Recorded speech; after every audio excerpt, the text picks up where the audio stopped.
need to do, you can do that, those things. I was going to ask if there's anything Yeah, you can go make a sandwich. you don't have any more bread.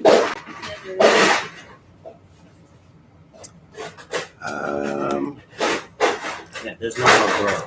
Go check, Josh. We did this morning. Okay, then write down anything that we need. I already did it. Okay.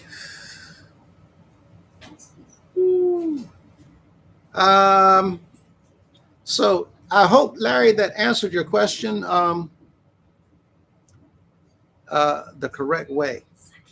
You bring me another ice pack. Concerning the Passover, is it necessary for us to take part in the Passover? And as we see in the 5th chapter of Acts, in fact, let me go there. And I didn't mark where we left off. I think we got down to 16th verse.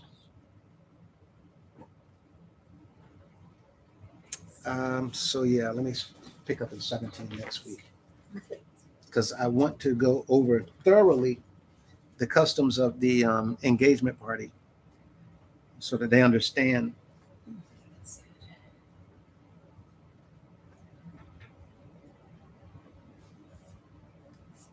Okay.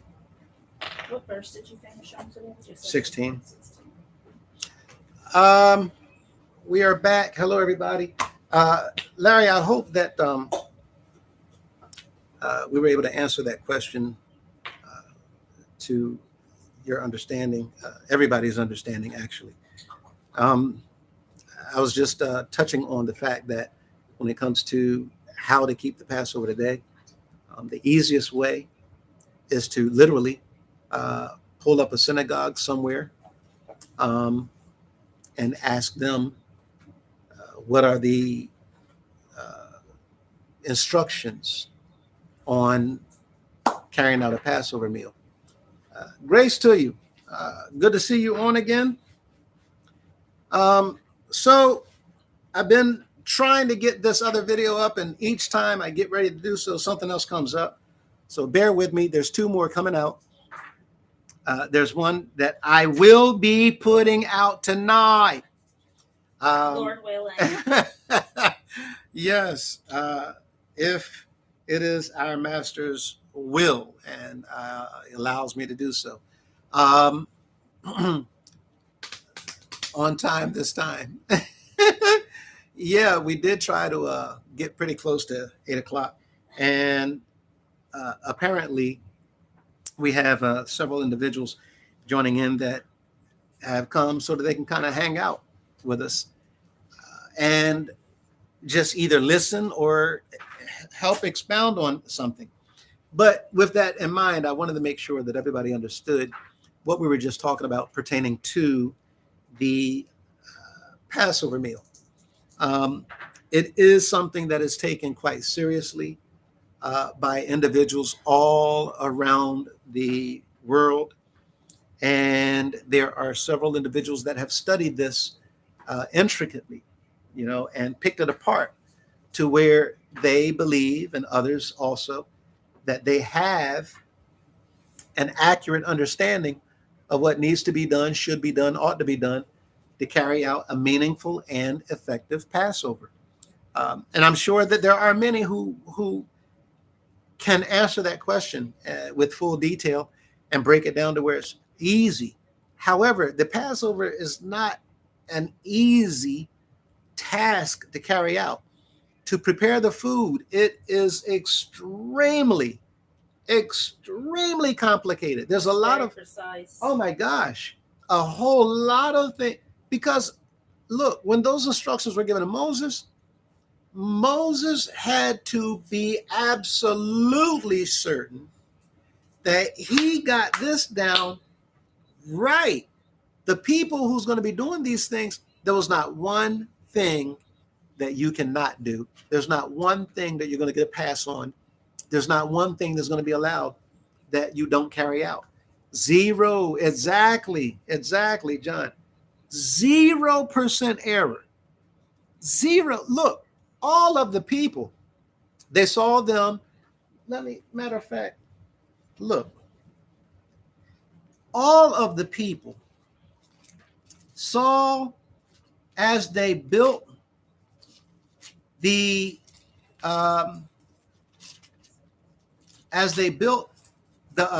the tabernacle. All of the people saw everything that went in line with the instructions that was given to them to carry out pertaining to the tabernacle. 1 second.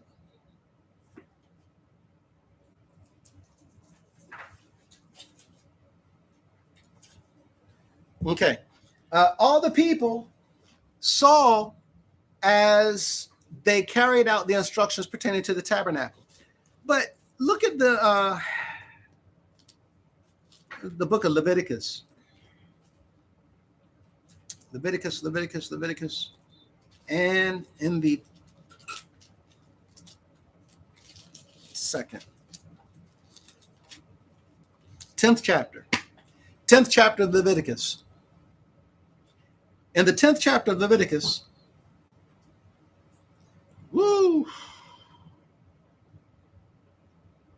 matter of fact, let me go back to the 9th chapter of Leviticus and look at the 23rd verse. And Moses and Aaron went into the tabernacle of the congregation and came out and blessed the people. And the glory of the Lord appeared unto all the people. And there came a fire out from before the Lord and consumed upon the altar the burnt offering and the fat, which when all the people saw, they shouted and fell on their faces. Now, this is saying that this altar had been built. They're now offering on it by burning some food up. Food being freshly slaughtered animals. And it says, fire came out in the 24th verse and consumed on top of the altar, the burnt offering and the fat. The fire consumed it.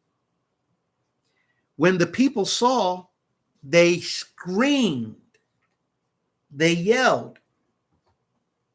And not only did they scream and yell, but they fell on their faces because for the first time, they see the fire came out, shooting out, consumed and scorched the freshly slaughtered animals that was on ark and all the fat. And then they screamed and yelled and fell on their face. But look at what happened in the next chapter. And Nadab and Abihu, the sons of Aaron, took either of them his censer and put fire therein and put incense therein. They put fire and incense inside of their censer. The censer is that little thing that they're going to be carrying where you see smoke come up out of it. Now, when they put this fire in, look at what it says. They offered strange fire. What is strange fire? Well, what do we call somebody that we don't know? Stranger. A stranger. Why are they a stranger? Because I don't know you. Where'd you come from? I don't know who you are. So you are a strange person. You're a stranger. When they offered strange fires, because the fire was unknown. They made their own fire. They introduced their own fire. Well, where's the problem? The altar already has fire. And that's what they were instructed to use. And they were instructed to use the fire from the altar. So when John says 0% error, look at what happened. Second verse, there went out fire from, now when we see where it says from, you see it says, okay, coming from Lord, but the fire came from that altar and devoured them, and that's where they stood. That's where they died. Look at the third verse. Moses, son of Aaron, this is what you were told. This is what you were told. He said, I will be sanctified in them that come near me. I will be sanctified in them. And before all the people, I will be glorified. No, bro, you're going to do what I said. And if you don't do what I say, don't expect me to just accept whatever you give all willy-nilly. You're not supposed to give what you want, however you want, when you want, the way you want.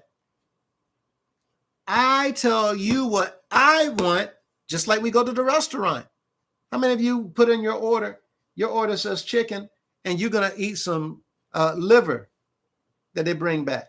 Mm-mm. No.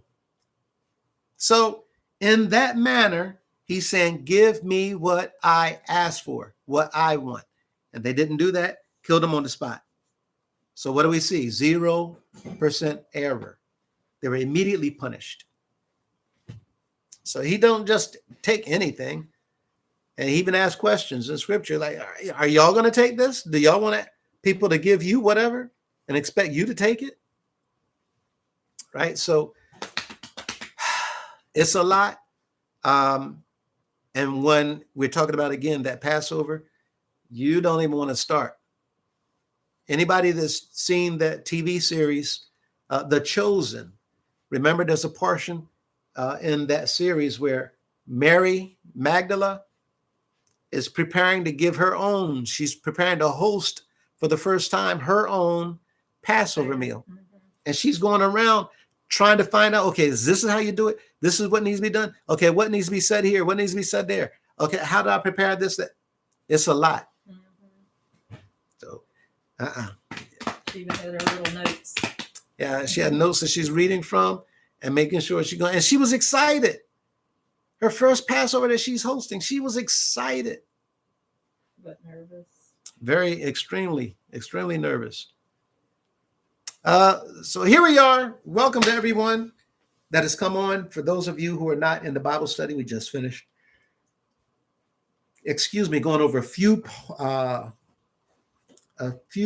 verses in the 22nd chapter of Luke. And at this time, we'll open up the floor for anybody.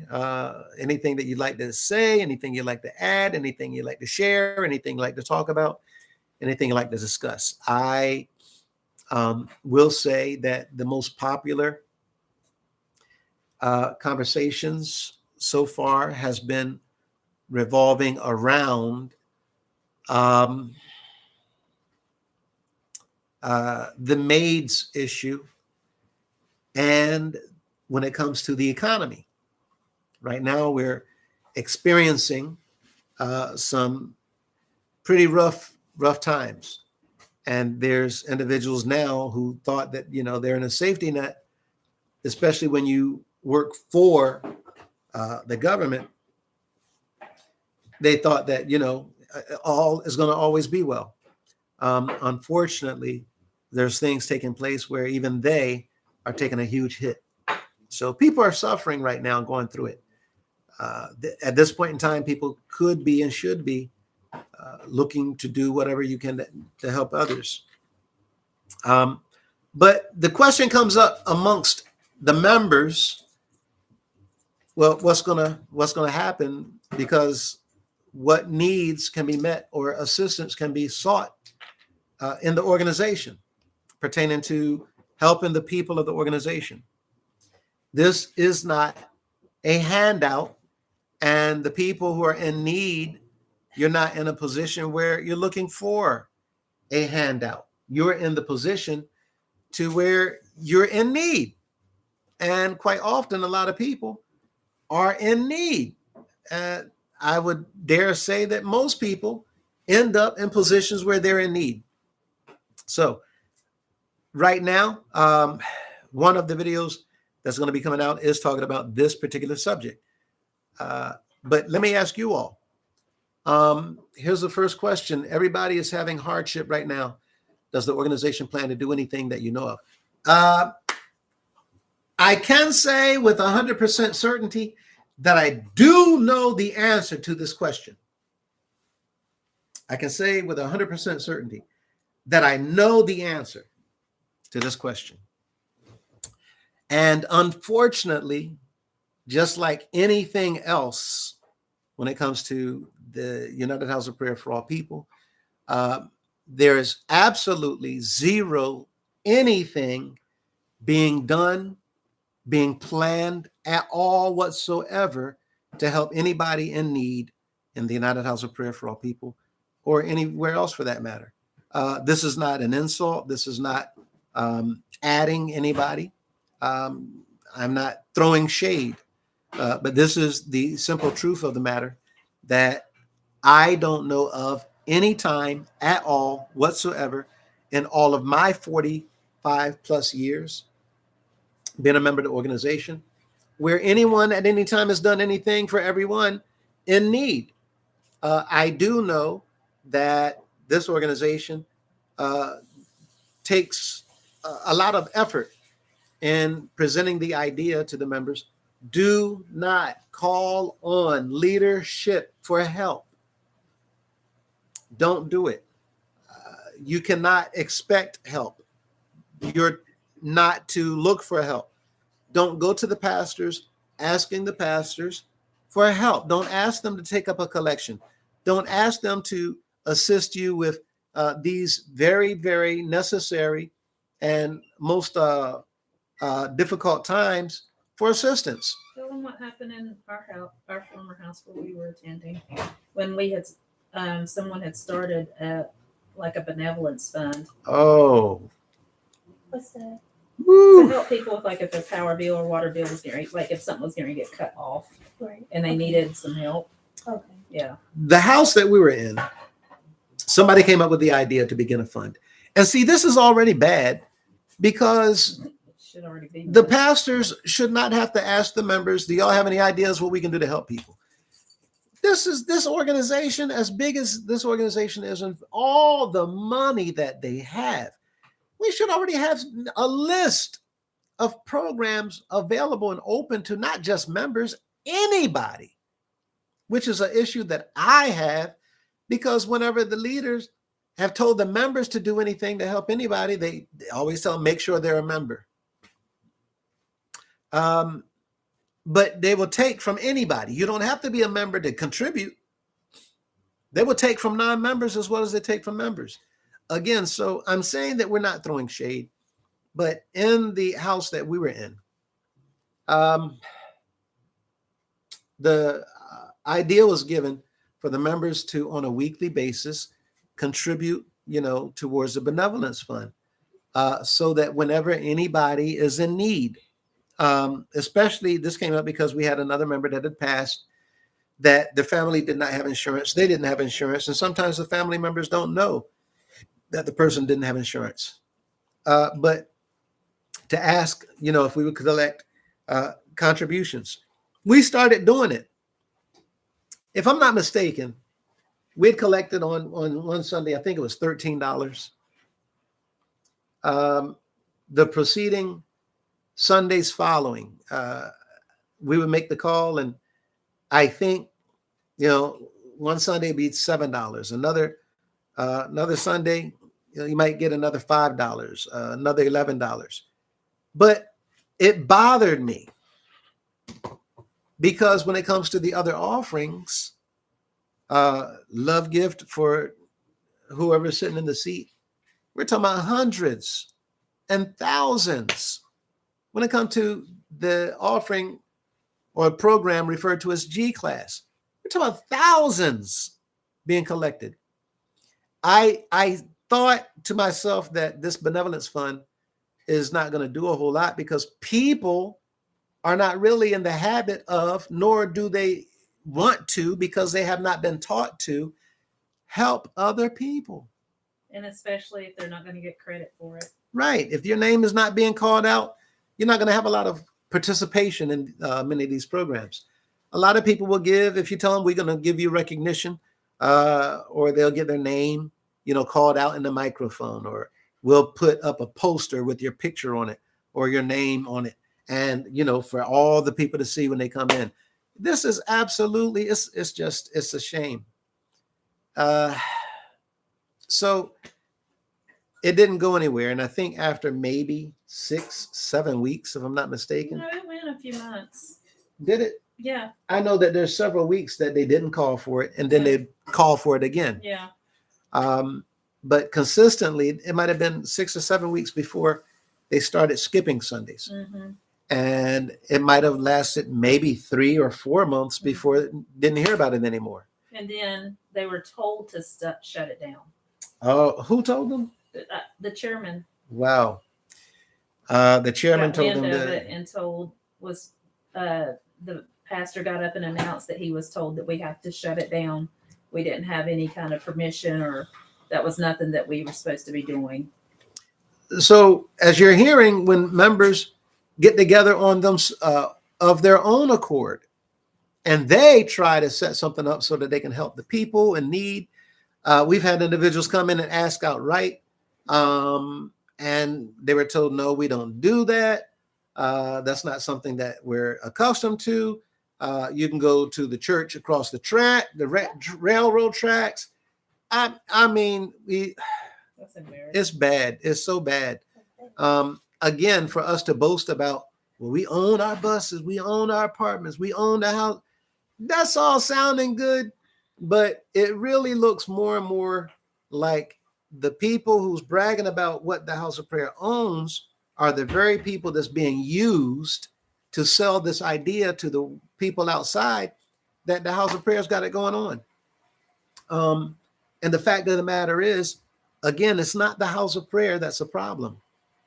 It's the way that the leadership governs and manages the House of Prayer as an organization. That's where the problem is. Right now, there is pretty much no leaders and no managers because, well, for those of you who don't know, we fired them all last week.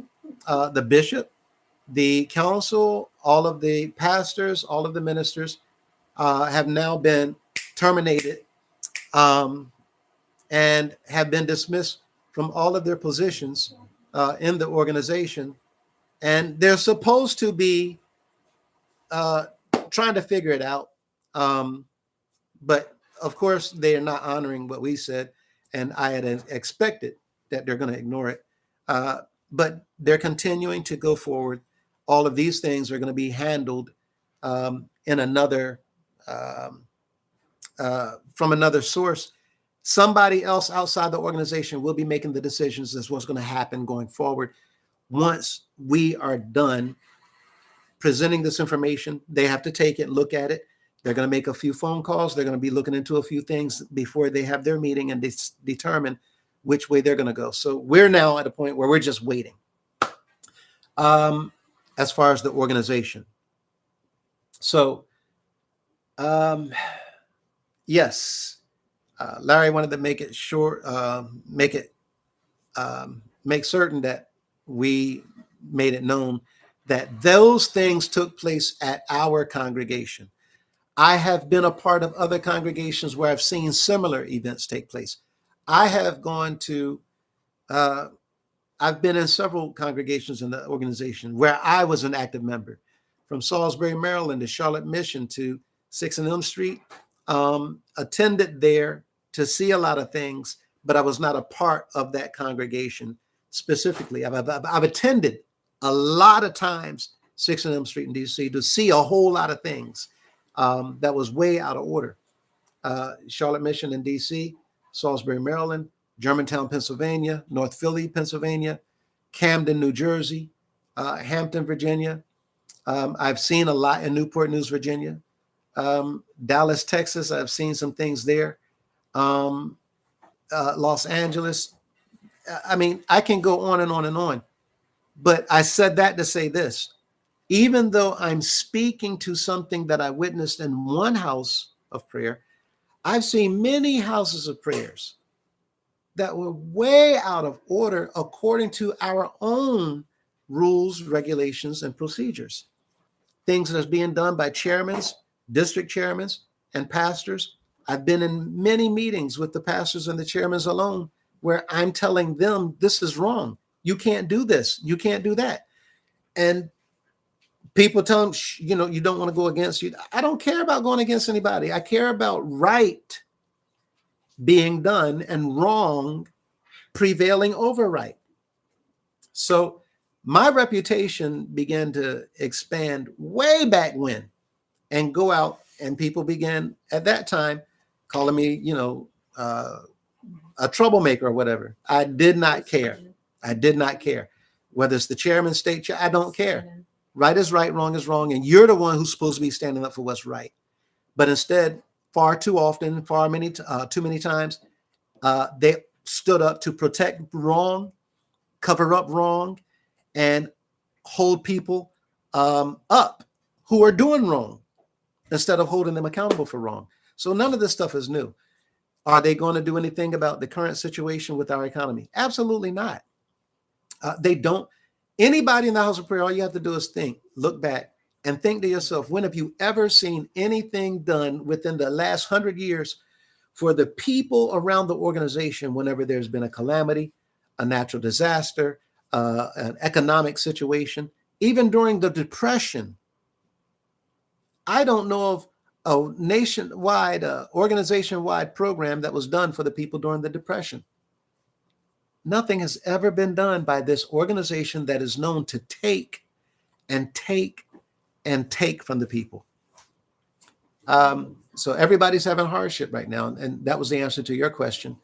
Does the organization plan to do anything? Again, no, not that I'm aware of. They should be. And this is why the next video is coming out, the second next video. Do you all think that the UHOP will tell its members not to worry about Love Gift or G-Class while so many people are going to not get government assistance right now? That's another very big deal. There's 45, the report is 45 million people in the country are affected by this government shutdown and by not getting assistance. 45 million people. Now, it should also be known that there is a great percentage of people that are receiving government assistance that are known of as middle class and upper class. And this is a subject that not too many people are familiar with. How is it that you can be an upper class citizen in a higher income bracket, but you're on government assistance? How is it that you can be in the middle class and be on government assistance? And there's a percentage of people in each class receiving government assistance. And I say that because it's important for us to understand this. Many people that were in the upper class no longer have their jobs. What happened to their bills when they lost their income?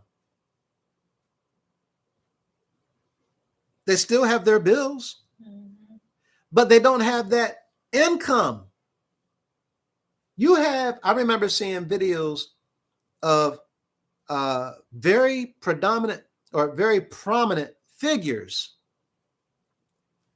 that are doing mediocre jobs because they still need to pay their bills. We're talking about people who drive luxury cars, now in a position where they're serving the general public, the general population. You remember the woman at Waffle House? Mm-hmm. A waitress at Waffle House. Beautiful personality. Beautiful personality. Moved from California. Her and her husband, millionaires. Now, she said that she was there because she wanted to remain active. However, like her situation, there's a lot of people looking for any kind of job because they still have to pay their bills. People have been impacted like never before. And so when we're looking at 45 million people we have to understand, we're not looking at 45 million homeless people. We're not looking at 45 million people who's on one type of government assistance. A lot of times we don't understand the terminology that we're using. So I'm taking the time to make sure that we understand this, that there's people in different income brackets who need their unemployment income, people who's looking to keep their Social Security. There's people receiving medical benefits. There's people that's receiving medication benefits. Medicaid, Medicare, a lot of those people are being hit right now. And there's people that are in all ethnicities, all nationalities, all races, all cultures that are getting affected by this. Educated, non-educated, white collar, blue collar. It does not matter. This is hitting everybody and anybody, right? Josh says he confirmed with someone that disability still went through, at least for them. Yeah, so far disabilities is not been hit, but it's on the table. And for those individuals not keeping up, there's a lot of things on the table in discussion being talked about that has not taken a hit yet. So these things are of major concern and importance by a lot of people. So when you look at these types of things, these types of scenarios, it is a big deal. And to have people that are part of a nonprofit that has been set up for the sole purpose of helping people in need, and they've done nothing at all to help people in need, that's a problem. That's a huge problem. In fact, I got a text this morning, and I want you all to look at this. This is from this morning. Okay. See the type of car it is? Do you notice the plate? It's a paper plate. Paper plate means it's a brand new vehicle. But you see the type of car that is? That's a brand new, if I'm not mistaken, the latest model Maybach. It's an X680. Now, if I'm not mistaken,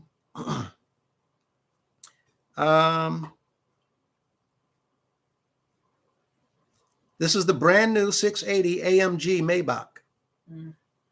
The brand new 680 AMG Maybach. Now, for those of you who are curious, that's the brand new car of Mr. Cunningham. Oh, it ain't your new car? It's not my new car. I I am not showing off my new car. I drive a minivan. Right? What you drive, honey? I drive a minivan. And I get that thing in the wind. I'm in the wind. I'm driving like I'm Mario Andretti sometimes. And I roll in that thing. But no, that's not mine. In fact, I don't want a Maybach. I don't want a Maybach. Would it be nice to ride in one? Yeah, maybe to just ride at one time. I've done that. I've ridden in a Maybach, but I don't want a Maybach. I don't want a $500,000, $600,000, $700,000 car. I use transportation to get me where I'm trying to go. I don't use transportation to make a staple point. I don't use transportation so that I can get a ooh and a ah out of people. But there are currently, the report was 45 million people have been affected by what's going on with the benefits. So what is the portion of that 45 million that's impacted by SNAP? I don't know. But I do know that even upper class individuals and middle class individuals have also qualified to receive SNAP benefits.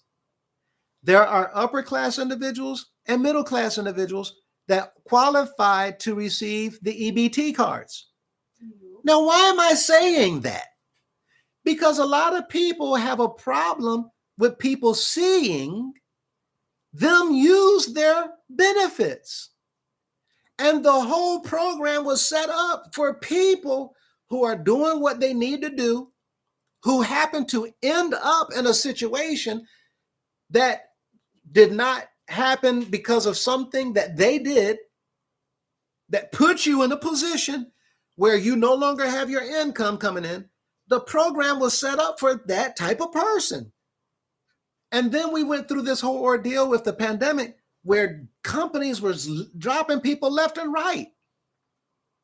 So anytime the government finds it necessary to send out checks in the mail to everybody, to send out programs and initiate programs for states to say that we have federal funding for people who can't pay their rent, people who can't pay their utilities, people who don't have your regular income to receive state grants as well as federal grants, not just EBT cards, but here's a card where you can purchase anything that you need: gas, food, medical coverage, costs, prescriptions. Anytime you have a government doing that, that should tell you that things are bad right now. And when you are a part of a nonprofit organization where their purpose is to help those in need, and they're never helping anybody in need, but where the CEO gets to drive around in the latest model Maybach while collecting millions from the poor on a regular, maybe bi-weekly, a monthly basis, travel around the country just to take paper bags full of cash, something is definitely wrong. And the people who you're living off of their back, while you don't have a collection of Maybachs, you also have a collection of mansions at your disposal that, by the way, those same people living in poverty, not who are poor, but living in poverty because they no longer have their income, whether they used to make $200,000 a year or $300,000 a year or more, or those who only made $30,000 a year, whatever income bracket they're in is not of importance. The one thing that is important is whether or not they can put a meal on their table for their families at night, whether they can keep the lights on, whether they can keep the mortgage or their rent or lease paid, whether they can continue paying for their insurance. This is why the government found it necessary to send out checks, because people need to live.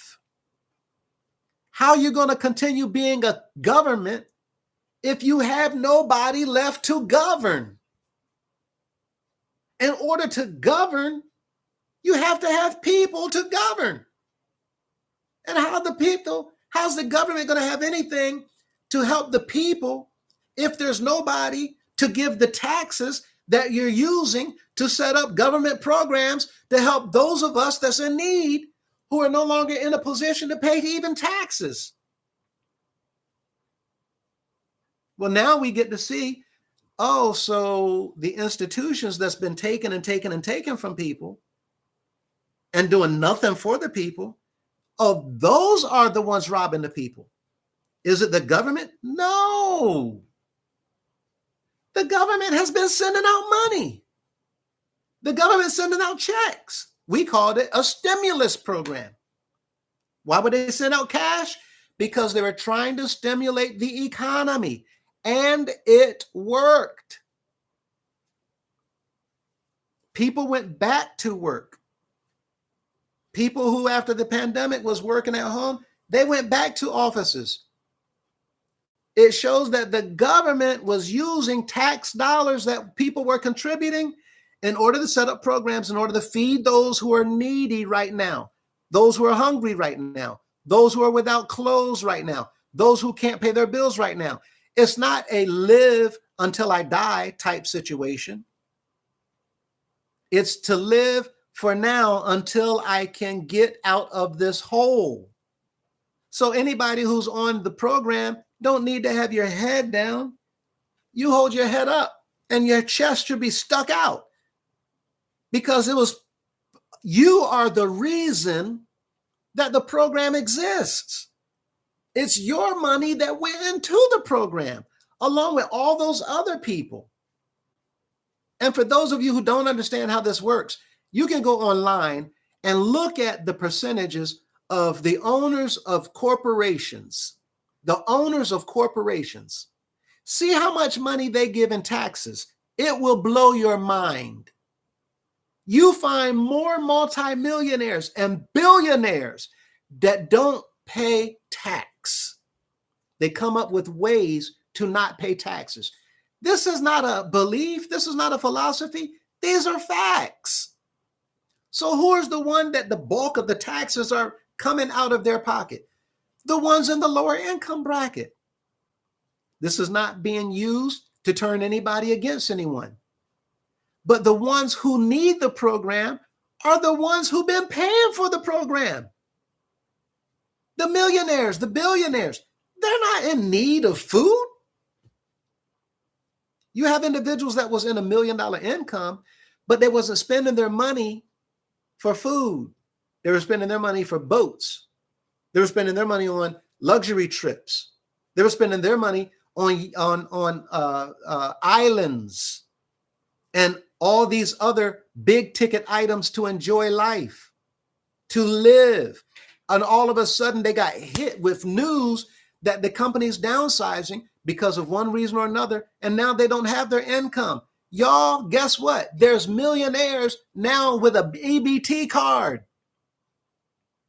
because they found out that their investments, their nest egg that they set up so that they can tap into when something comes up, guess what? The investment went south. During the pandemic, a whole lot of people lost their nest eggs. A lot of people's investments went south. A lot of people in the investment community stole a lot of people's money. This is not a case of the rich versus the poor. This is a case of all of us going through something that has come as a result of a handful of people making decisions where they're looking out for self. Unfortunately, we don't know who they are. But at the same token, the funds that have been set aside to set up programs to help those in need, those funds are doing exactly and precisely what they were set aside for. Now we have individuals saying, wait, let's stop thinking about how we're spending these funds and let's start looking at whether or not we should continue. So that puts who in a position of concern, worry, stress, everybody. So this is not a time where people at the bottom need to be pointing to people in the middle or people at the top. This is not the time where people need to be turning on one another. This is a time where we all need to be looking to help one another, since it looks like people at the top making decisions are not thinking about helping everybody in need. So right now, when we're looking at our organization, the ones at the top should be looking at how can they set up programs to help those in need, because they're the ones sitting there using the money that came from the people at the bottom and in the middle. And there's never been one program to help those people when they have a time of need. Josh says he's not 100% sure that all the funds are doing what they should be and going where they should be. There needs to be some digging into that topic because there are a lot of people saying it's not. This is true. And 100%. We, the people, don't know whether all the money is going to those programs where it is said that it is going into those programs. We don't know that. But the biggest problem that we keep ending up in is because we're being distracted. A lot of people are being told that you need to talk to the Democrats. You need to talk to the Republicans. You need to talk to this group. You need to talk to that group. You need to talk to this religious belief. You need to talk to that religious belief. Y'all need to look at the leader of this country. Y'all need to look at the leader of that country. We're so distracted while people who's in the position to do something, they're pointing the finger. And they're telling us, no, look over there. Look over there. And there we go looking over there. No, it's not us. Look over here. And you go run and look over there. Well, the problem is you have monies available. And instead of sending us around on a scavenger hunt, why isn't somebody making the decision to say, okay, we're going to go ahead and open up this valve and we're going to let some of these resources flow out to get the food on the tables of people who are hungry? What about people who are sleeping on sidewalks? If you go to California, Rodeo Boulevard, you have in Hollywood. Are you serious? There's people in Hollywood sleeping on cardboard boxes. You have people in Washington, D.C., the nation's capital, living in tents under bridges. Isn't that the place where the people's representatives are supposed to be looking out for the people? Josh is 100% on point. Somebody is lying somewhere. And we have a picture of Mr. Cunningham's new car. How much does the car cost? What could that money have been spent for? What could you have used that money on, which would have been a better choice or decision made by the CEO of this nonprofit organization, where you have people all over the country that might be eating a peanut butter sandwich right now from styrofoam because they're looking out for the water supply since they can't pay their utilities. Let alone the fact that Mr. Cunningham, he's not paying for one light bill.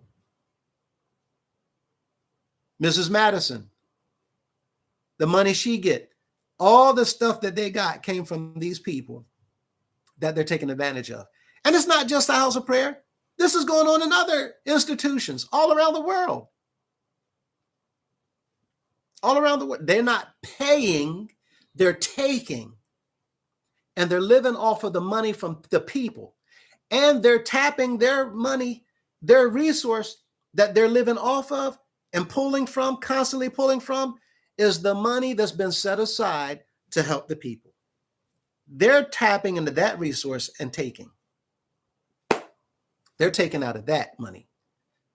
That money is supposed to be going to the people. And not just the members. This resource is supposed to be made available for non-members.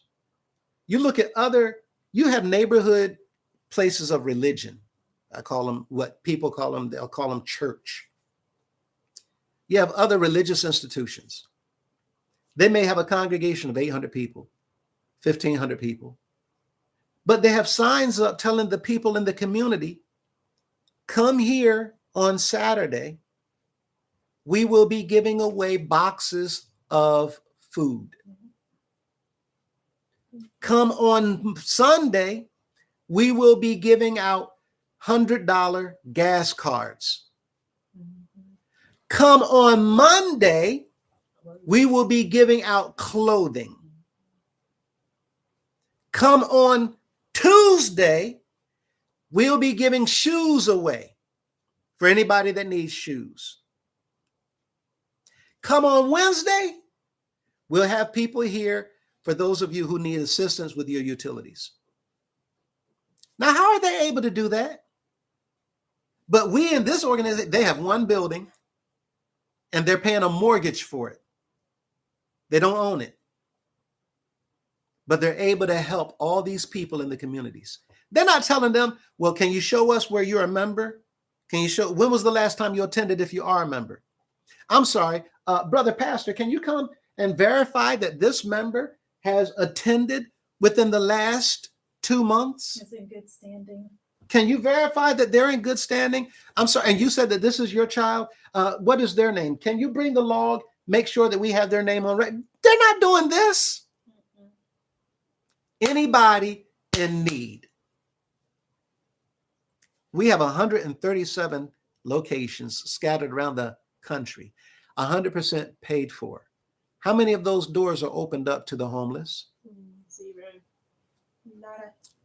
Mr. Cunningham is staying in mansions scattered around the country whenever he's there just for 3 days.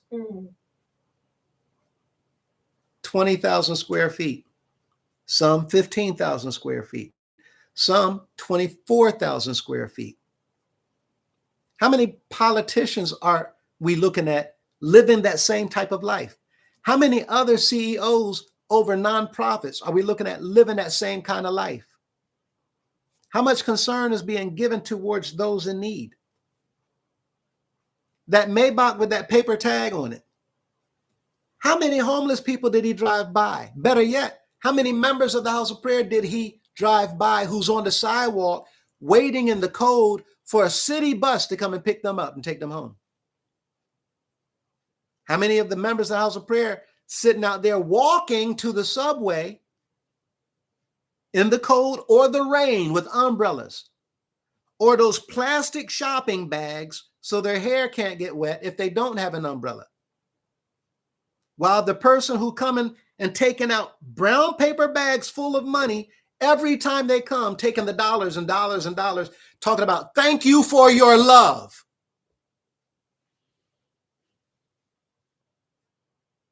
It is a downright shame. They had the services for Mr. Wilson yesterday. And I got a phone call. We're going to have our own brother and our friend, Brother Dwayne. He's going to be on tomorrow.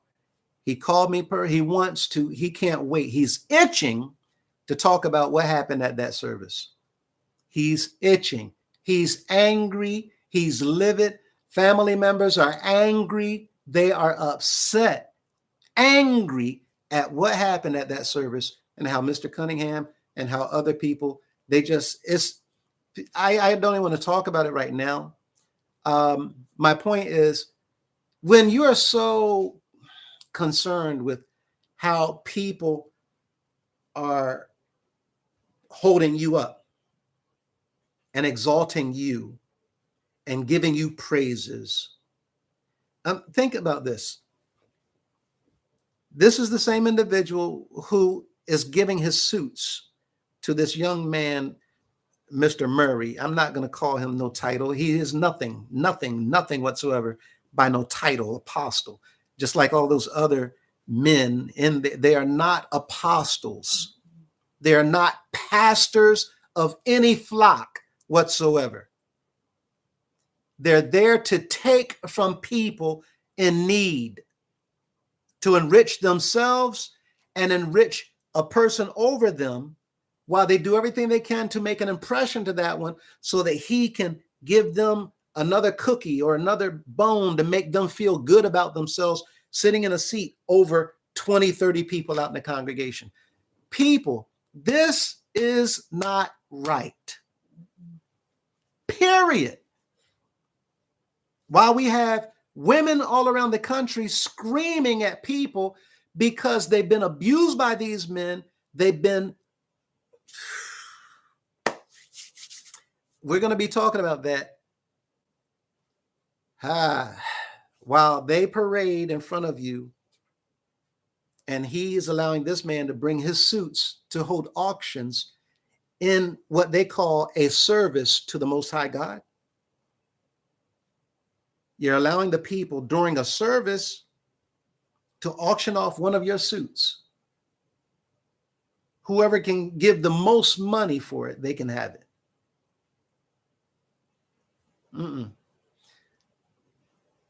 We're in a time where you should be able to look. I'm sorry. That's extortion. It's absolute extortion.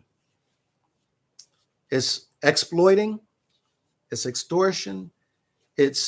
And we have a witness. Jola Violante says they were there. It's just a downright shame.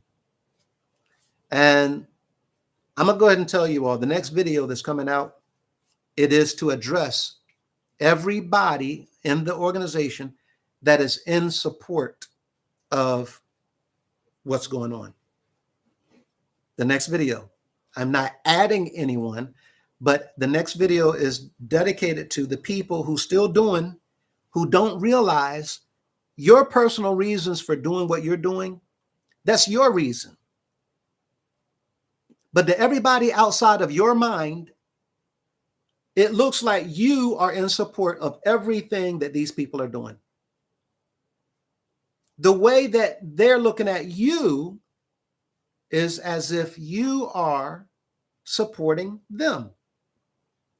To travel, to attend, to be in the services, to continue giving, if it's $1, to just be present alone is offering your support in all of this activity, to include harassment and abuse to the children as well as the women. And these women who are screaming at the members, trying to tell them about stuff that y'all don't know nothing about going on behind closed doors when they were 8 years old, 9 years old, 10 years old, 11 years old, 12 years old, some of them ending up pregnant. And we have people still doing anything and everything they can for the services to continue. So are they doing anything to help anybody? No. Every single thing that's done in this organization is done for one reason and one reason only: to take as much as the people are willing to give. More importantly, there's not a soul, not one, that can come forward and prove or even contend. Come and let us know that I'm wrong. There's not one person. The leader himself, former leader himself, has not come forward, including all of the former councilmen, the former pastors. Not one has come forward to show me wrong. Not one time has Mrs. Madison or Mr. Cunningham even denied the things that I've said. Not one time. What does that tell you? So the things that's coming, there's people talking about what to prepare for. And to prepare for these things has concerned a lot of people, because a lot of people don't know what to expect, but they keep hearing what they need to prepare for, what they need to prepare for.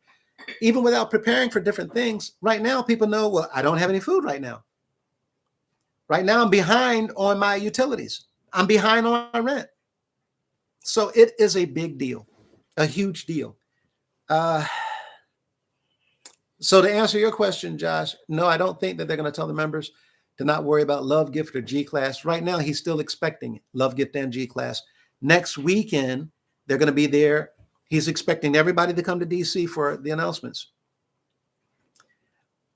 You need to think about why you would be willing to spend money to travel for announcements in Washington so that you can walk down a red carpet. The expectation is to buy new clothes so that you can be seen in brand new clothes, to come and get awards for the amounts of money that has been contributed throughout this year. And every bit of that goes against the scripture. Absolutely. Absolutely. Giving to be seen for recognition of men, for applause.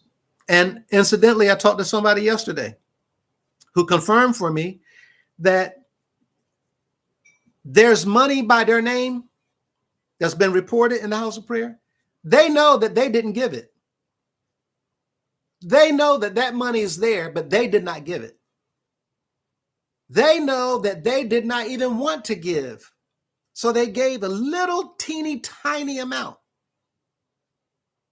But there's money on their name in a report. There's other people that I talk to, same thing. I can give 2 names right now of individuals that's been going around to other people to put them on Addie's Club. Now, why would they do that? To give the impression to the public or to the other members of the organization that the works, financial works, is not going down, still going up. But what's going on is money's coming from the headquarters, from Mrs. Madison, and even that Mr. Cunningham knows about, to be put on people's names to make it look like all around the country that these people are still giving money in the house of prayer. And in Virginia, he's still pushing for people to give even more. So after this year, he already said last year, the numbers of how much you need to give is going to go up. Now, why is it that he can say these things and put these demands on the people? Because the people are still doing it. To just participate in one service is in support of everything that he stands for. To go to one service is to support everything that he stands for. To give $1 is to support everything that he and Mrs. Madison stands for. And I've said before, and I'll say it again, because the women are going to be coming forward. The girls were brought up in this atmosphere, and they were handled. They were groomed to serve the leaders of the organization.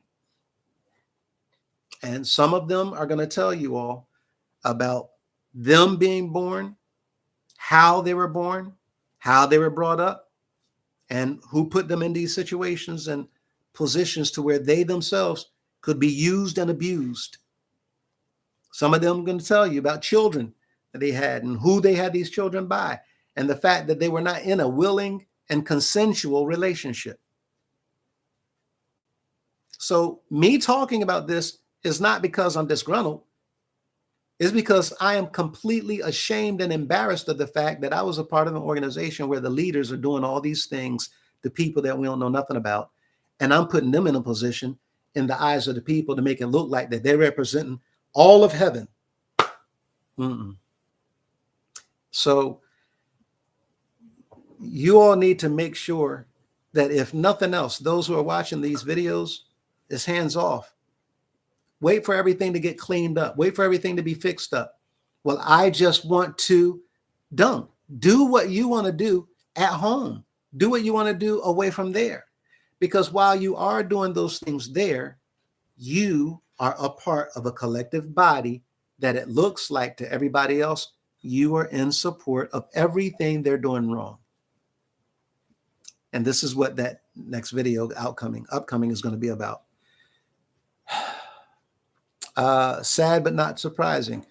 Go to the place, Josh said, that is not God's house and doesn't have his servant. Wow. Yeah, people were saying to go to some other place other than here where we claim to be the chosen people and we have the chosen man. Go somewhere else and get help. That's exactly what's being said. B. Mevderman says, cut off Addie's Club and all love gifts, G-class birthdays and holidays for hardship. I'm saying that we shouldn't have it at all. But yeah, you're right. If for no other reason, you should say for hardship purposes, we're going to discontinue until further notice. I'm saying that there should be no until further notice. I'm saying that there should not be a person anywhere in the organization giving another dime. We should have did this years ago. Mr. McCullough said back in the 90s, no, the late 80s, Mr. McCullough said that if y'all don't give another dime, he said, it will not stop what we're doing in the house of prayer. He said this in the late 80s. If you don't give one more dime, we have enough to continue forever. Larry says, everything I'm talking about is on voluntary basis. Yes, I am. Everything I'm talking about is on a voluntary basis. But what you need to understand, everybody, is that there are literally laws in place that people are in prison for right now because they've taken advantage of people mentally to make them choose to voluntarily give all of their money and all of their stuff away to people that they call predators.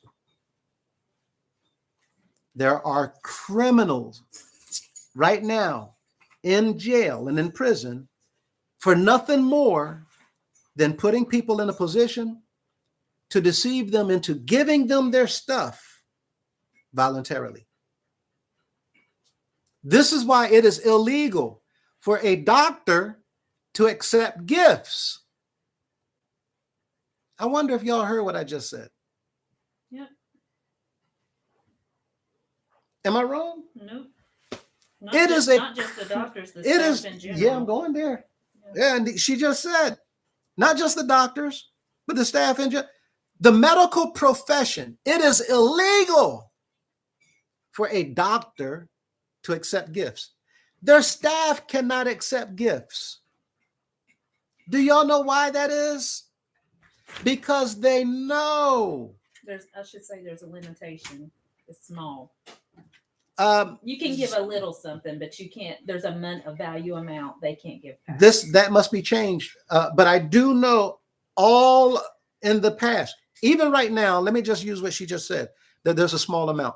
The point of the law setting a rule that you can only give a little teeny tiny bit to anybody is because even if that change did not happen, it's because they know that people some way, somehow would end up in a position and their family members would be saying, wait a minute, how did we get a will where we just lost grandma, but they left everything to their doctor? They've willed the house to their nurse because they know that people will get inside your head and have you voluntarily giving everything that you have of value away to them. So yes, it's true. Everything we're talking about is on a voluntary basis. Every dollar I've ever given in the house of prayer was a volunteering basis. I gave it voluntarily. But you want to know what the problem is today? I now know that the ones that I voluntarily gave money to were liars. They were deceivers. I was tricked. I was manipulated. And now that I know the truth, I no longer wish to voluntarily give anything. And that's why it's a crime. Because when people know the truth of the matter, the question is in the court of law, will that person who's voluntarily giving you today continue to give to you if they knew the truth about your activities? And the answer is 9 out of 10 times, no. That person who's voluntarily giving today would not be giving anymore if they knew the truth. And that's why we're supposed to be dealing in transparency. And when people are not transparent, they end up in prison. They can't say, well, no. You volunteered to do that. Okay. Well, that is not going to float in a court of law.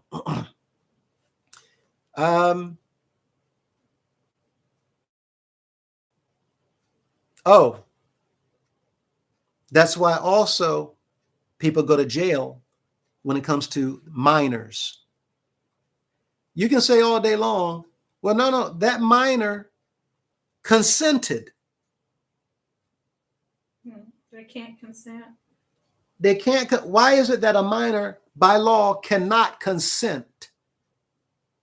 They don't have the capability. Because the law says that minor is not mentally mature enough to make what they consider educated and smart choices and decisions. This is what they coin with the word adult. That is an adult decision. So if you're not of age, they say that the minor did not understand what they were doing. The minor did not understand what was being done to them. The minor did not understand enough to be able to make the decision to give you consent. So what happens when an individual ends up with a minor and they say that it was consensual? The law says, no, no, no. You took advantage of that minor. That's how they see it. And when it comes to individuals where they say, well, no, they gave it free will, free will, free will. The law will say no, because you are not transparent, because you are not honest, because you are not upfront with all of the detailed information that you intentionally kept hidden from these people. You took advantage of them, even though you claim that they voluntarily gave you all this money for all these years. The law says, because you withheld the very information that you knew. Had they known, they would have stopped giving to you what they gave to you. And this puts them in a strange situation, because how much information has this organization kept from its members? Plenty. The members don't know nothing in the United House of Prayer for All People. So how can we say that we gave anything on a voluntary basis when we don't even know what we're given to? People say, well, how's the bills going to get paid if we don't give money? Really? Oh, so you think that the House of Prayer needs money from the members in order to pay the bills? How can we have all this property that we have if the people don't give more money? So you think that the House of Prayer need the people's money, or else they won't have this property. The money coming in, it is being used on something. This is why we're buying all these apartments and condominiums. Oh, so you're saying that without the people contributing today, that we wouldn't have these brand new condominiums and these apartments? We can't go there. And the reason we can't go there is because Mr. Madison said himself out of his own mouth, the one who was making decisions at that time, he said when he spent money to renovate every house of prayer in the organization, he said that he's still spending interest from money that was raised in Mr. Grace's time. Which brings me to another point. If he departed in 1960, and we're now 65 years later, and Mr. Madison said he's only spending interest from that, then riddle me this. Why are they still pushing money for everybody to continue giving year after year after year today? What is the money going towards? So when people say, well, they gave it because it was voluntary, they wanted to give it, is it not because they're being led to believe that without this money, we can't do what we're doing? We have a huge situation on our hands. And for the first time, we're going to get those situations fixed so that the people will no longer be in a position where they can easily be lied to. Because the fact of the matter is, every single one of us, including those who defend and support the leaders, you're being lied to as well. Not one person in defense of the leaders of the organization known as United House of Prayer for All People, not one of those persons has sat in a meeting and been told anything whatsoever because they feel that you have a need to know that information. Nobody's been ever told anything about what's going on behind the back doors, closed doors. They're hoping that the people continue defending them and supporting them without them having to say one word. And for that reason, there's people today who will be also sharing with you all the conversations that they hear when they say Mrs. Madison and others around the headquarters, and including bishops, laugh at the members of the organization and say, you can tell these people anything and they'll do it. You can tell them anything and they'll believe it. You can tell them anything. And they're sitting back looking at people, members of the House of Prayer, who's never been in one meeting, who's never had a look at anybody's books, who don't know nothing about where the money is going or how the money is being spent. They're sitting back laughing at those persons because they're defending everything that they're doing. And they haven't showed you anything. And it's those people making up excuses to defend these people. They don't even have to come out to defend or say anything. The members will defend us. And they will defend everything that we're doing to keep what we're doing going. Unfortunately, this is where we are. And for that reason, all these things are about to be shut down.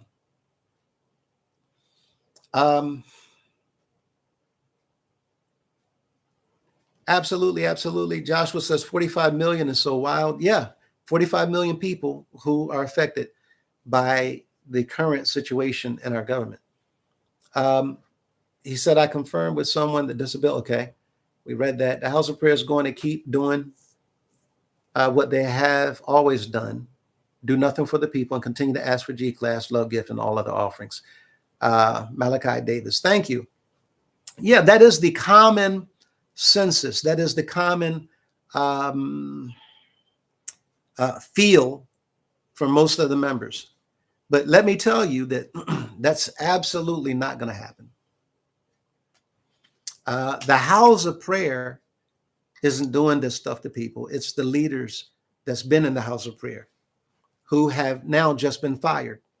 Last week, all the leaders of the organization was fired. The bishop was fired last week. The council was fired last week. All of the pastors were fired last week. Mr. Jones, the General Assembly Secretary, was terminated on last Saturday. Now, they're still going around doing things, yes, but according to what we the people, the declaration says that they have been terminated lawfully and legally, terminated. It does not matter what they choose to do right now. Once a person, let's say I'm the manager at a car dealership, and I fire somebody who I find out has been going into the safe and taking money. They say, I'm not going nowhere. They go to their car and they take out a weapon and they stay on the premises and they keep running and talking. I'm not doing no, okay.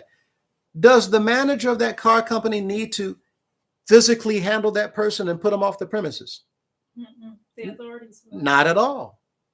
Ain't no manager in their right mind going to go in there to try to deal with this person.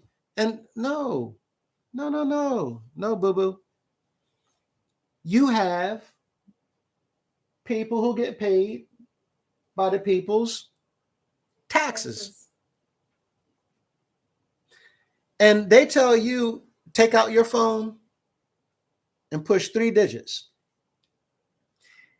And there's people with weapons that will come running. You let them handle it. Those people are an extension of the laws of the land. Those people are governed, paid, regulated, and trained by the government. That's who you call for that person. You don't have to go out and say nothing to them. You don't have to confront them. You don't have to keep an eye on them. All you have to do is simply let it be known that they're not off the premises. You go into your office and just call the ones that your tax dollars told you to call.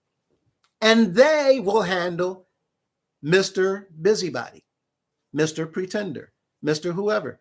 They can act like an employee all day long. They can keep their uniform on. Other customers coming into the lot. They can keep talking to the customers, making them believe that they work there. They can even sell a car to the customer. But is that customer going to get that car? No. Is that customer going to drive off in that car? No. Is the customer going to see that person go inside that building, sit down behind a desk, and sign paperwork for that car? No. They're going through the motions. They're wearing the clothes. They're talking a good talk and putting on a good show. But when it comes down to the nitty-gritty, the time for that customer to walk inside the building and see that person use those benefits, those powers and authority, the customer would then find out, oh, no. They're wearing the clothes, but no, they've already been let go. That time is coming when we end up in a room somewhere where they're going to have to report. And somebody in a long black robe is going to look at them and they're going to tell them, but they told you. They've been telling you all year and you've been ignoring them. They've been telling you that our law says you can't do what you do. They've been telling you to meet with them in private. They've been telling you to set up a meeting in front of your own members. They've been telling you you need to do this because we don't want to go outside. They've been telling you. And we have how many? 400 plus videos where they're sending out all this information. And you took it upon yourself to do what? Ignore them? Oh, you really thought that the powers that are getting paid by their tax dollars, we're going to sit here and protect you when you're the one breaking the law? When you're the one that's not doing what you told us that you're going to do in order to get a tax exemption? That you were under 501c3. Wait, you thought that you didn't have to comply with the regulations? Oh, well, let me show you where you went wrong. This is coming up. And everybody who thinks that this is a joke, you will be one of those who are converted. There's been a lot of people who didn't believe the things that the disciples said. But one day there came an earthquake. The men in the temple sat there during an earthquake and now running for shelter. The disciples did not bring the earthquake. The one who brought the earthquake was the one who was supporting what the disciples had been telling y'all the whole time. The earthquake was to let you know you should have been listening to them. My point is that right now, people are still ignoring what we've been trying to tell them all year long. And now you have things going in front of people being placed on their desks for them to look at and then make the decision to hand off to somebody for them to look at, and then make the decision for them to hand off to another person. And then they're going to come together at a team meeting on a table while they made copies for all of them to look at. And then they're going to make a decision. We need to get in touch with Mr. This, Mr. This, Mrs. That, and send them a notification. Y'all be here on this date, at this time, at this location. And they're going to reach out to a few other people and tell them to be there too. And then people are going to say, oh, snap. This is not a game. People all around this country in this organization has been getting hurt. They've been taken advantage of. They've been abused. They've been illegally mistreated. People have been trafficked. People have been physically harmed. People have been robbed. People have gone through hoops trying to bring attention for many decades to things going on in this organization that has now come to the surface into the light of people whose job it is to make decisions whether or not we need to do something about this. Well, according to what's in black and white in the law, it says these are the things that we do something about first. Why do y'all think all of a sudden you have heads of religious organizations being taken into custody? And the people that we're seeing on the news, they ain't got nothing on the leaders of the United House of Prayer. And y'all are thinking, some of you are thinking, nothing's going to come of this. Okay. So I know that that's a common thought. And Malachi, I 100% with you. A lot of people are thinking the same thing. They're going to keep doing what they've been doing. They ain't going to do nothing and nothing going to change. I'm here to tell you, open your eyes, wait and see. A lot of people didn't think that that one man could make a difference in all of Israel. That one man. He didn't just make a difference in all of Israel. That one man made a difference in the entire world. And the establishment who did what was necessary to try to stop that man, that establishment, the leaders that were there had to pay the ultimate price. And everything they had control over was taken from them, while they themselves suffered at the hands of the very one who sent him. There's somebody all over this country that's bigger than the leaders who were just fired from the house of prayer. And they're taking it upon themselves to continue remaining in the house of prayer, talking to these people like they're their pastors, making decisions, making choices, taking people's money. Okay. And the problem is some of you other individuals around them who's with them, you don't want to be in a position where you're held accountable for co-conspiracy, meaning that you are in on what they're doing out of an agreement. And a lot of times there's meetings that's being held all around the organization. And some of those co-conspirators, you don't have to have a title of apostle or pastor to be held accountable for also conspiring to defraud people in this organization. So I'm just giving y'all little tidbits and hints. So with that in mind, let's go ahead and take care of the rest of the comments. But there's a lot that won't hit SNAP, WIC, etc. I don't know what you mean by that comment. Josh, there's a lot that won't hit SNAP and WIC. 45 million was asked by M. Mevderman. Yeah, 45 million is what I was saying that are without benefits. The people pay for it. Yeah. And this is what we're saying, just like the organization, that you are paying into programs that other people are in charge of managing those funds, investing those funds, and dispersing those funds.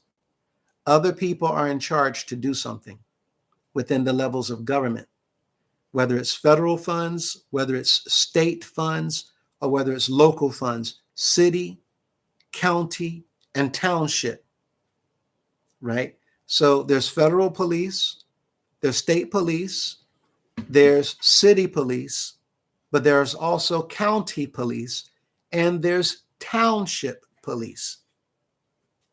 So I said that because there's different levels of authority. If you choose to operate in any location, you must abide by township rules, county rules, city rules, state rules, and federal rules. And when you have 137 locations, A lot of rules. that's a lot of rules. And how many rules does it take to commit a violation if you break it? Only one. And every rule that's broken comes with what? Consequences. Are y'all beginning to understand? That's a lot of rules that a whole lot of people don't know that they've been breaking. But all these boroughs, all these towns got people whose job it is to look into whether or not you broke rules. All these counties got people getting paid by the taxes that says our job is to look into seeing whether you broke our rules. And when those people drive cars, they don't drive personalized license plates. They drive plates that's been put on there because they have the authority behind them of the municipality of which they serve. If they serve the township, if they serve the county, if they serve the city, if they serve the state or federal government. And if they walk in your door seeing that you have a violation, I'm going to say it again, stand by for standby.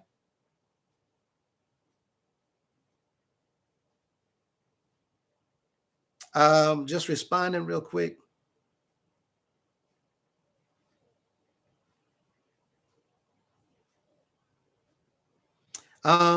Stand by for standby. It's like we used to say when we were children, ooh, ooh, you in trouble. Now, do we want anybody in trouble? No. Your siblings. I don't want my brother in trouble. I don't want my sister in trouble.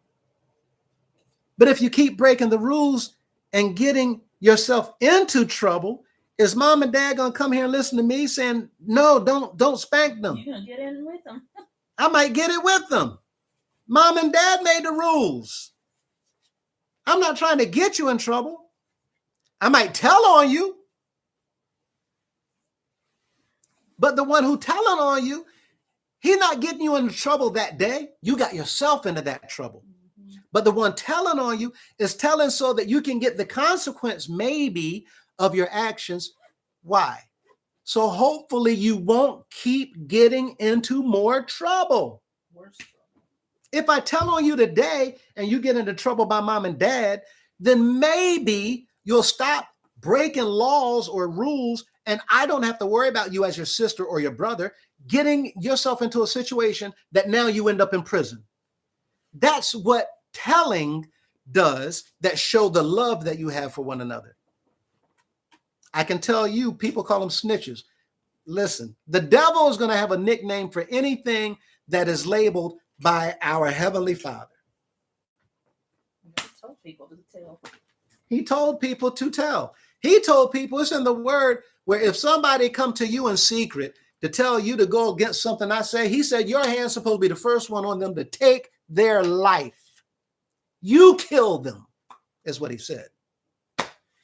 Now, Do we do that today? No. No. That law was given to a set of people in a geographical location for them to govern those people by. And if you don't like the laws in a particular region, you have the option and the authority to pack up and move. I don't like the laws here. I'm not moving here. Guess what? I don't live in North Korea.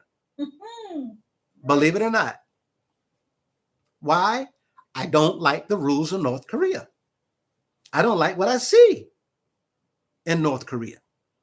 So I'm not going to take it upon myself to go to North Korea and try to fight the system. Who's going to lose? You. I'm going to lose big time. But there's rules to this game called chess. And unfortunately, the men and the one woman in the organization known as the United House of Prayer for All People, they haven't been playing chess. They're not even playing checkers. And so now, as a consequence, all this stuff is coming up because the judges are coming. And the judge's job is to make sure that all of the chess players played by the rules, because you're not going to get a grand chess champion unless that chess champion abided by the rules. So they can keep traveling. Don't worry about all that. They can keep taking whatever person is there to give their money. That's on them. I'm trying to tell everybody, stop going. Band members, stop going. Choir members, stop going. Until this is fixed, you're not helping. Until this is fixed, you are only hindering. Maybe they will reconsider when they get somewhere and they see there's nobody there waiting on him. These are criminals that you are inviting. But the problem is that they've gotten convinced you to believe them and think that Lewis is crazy. Okay, I keep showing you the law. And you're going to have judges somewhere who are going to say, well, we understand. The members, listen, we get that all the time. People all the time are intimidated by the boss. And that's why they're so hard on the boss. Bernie Madoff is in prison. Bernie Madoff was the biggest thing in Enron, and all them people wouldn't dare cross Bernie. But where is Bernie at right now? How many people are afraid of Bernie? Everything he had going for him is gone. And ain't nobody talking about Enron to defend him. That's what's coming to this organization. After this happens, not one person is going to be defending them. Not one person going to come on here to the platform and say nothing's going to change. They're going to keep doing what they're doing. That's why I'm saying, Malachi, I thank you for your comment, because what you're saying is 100% correct. That's exactly what people are saying. That's exactly what people are saying.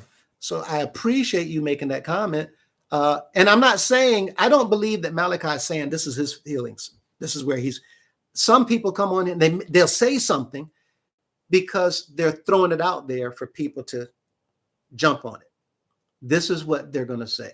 This is what people are thinking. So that's how I take what Malachi just shared with us here.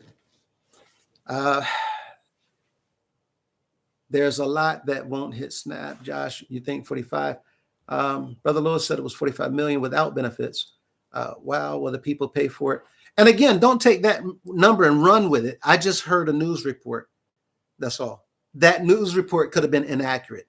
But my point is that there are several millions of people affected by that report or by the decision that was made in the levels of government pertaining to SNAP. Several millions of people. So we're going to have people lining up that need help. Josh says there's tons of rumors that a lot of that money disappears when it hits the states too. Absolutely. We have theft everywhere. Theft in the federal levels of government. There's theft in state government. There's theft in county government. There's theft in township. There's stories of individuals that was over the Board of Education taken to jail because they were embezzling funds and setting up little teeny tiny programs to make it look like that they're spending money where they're supposed to. You're not going to get away in the house of prayer just because you've gotten away for 100 years.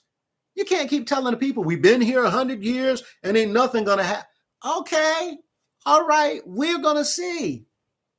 And the hope is that everybody gets on board with the idea that we all need to do what's right. Just because people got money or wear flashy looking clothes or drive luxury cars or live in mansions, those are the people we're supposed to be supporting. We're supposed to be supporting people who are in need. We're supposed to be speaking out loud for people who can't speak on behalf of themselves. This is why I applaud the efforts of people working in institutions, especially for the mentally challenged. You have some handsome looking men in mentally challenged institutions that are being all kinds of assaulted. There's beautiful women, physically speaking, men and women with physical attractions, their bodies that are being abused simply because they're mentally challenged. Somebody, somewhere, needs to speak on their behalf. There's children in institutions, 3 and 4 years old, that people know things are being done to them. Who's going to stand up and speak on their behalf? Women all around the world going through abuse. Men in systems. Who's going to speak on their behalf?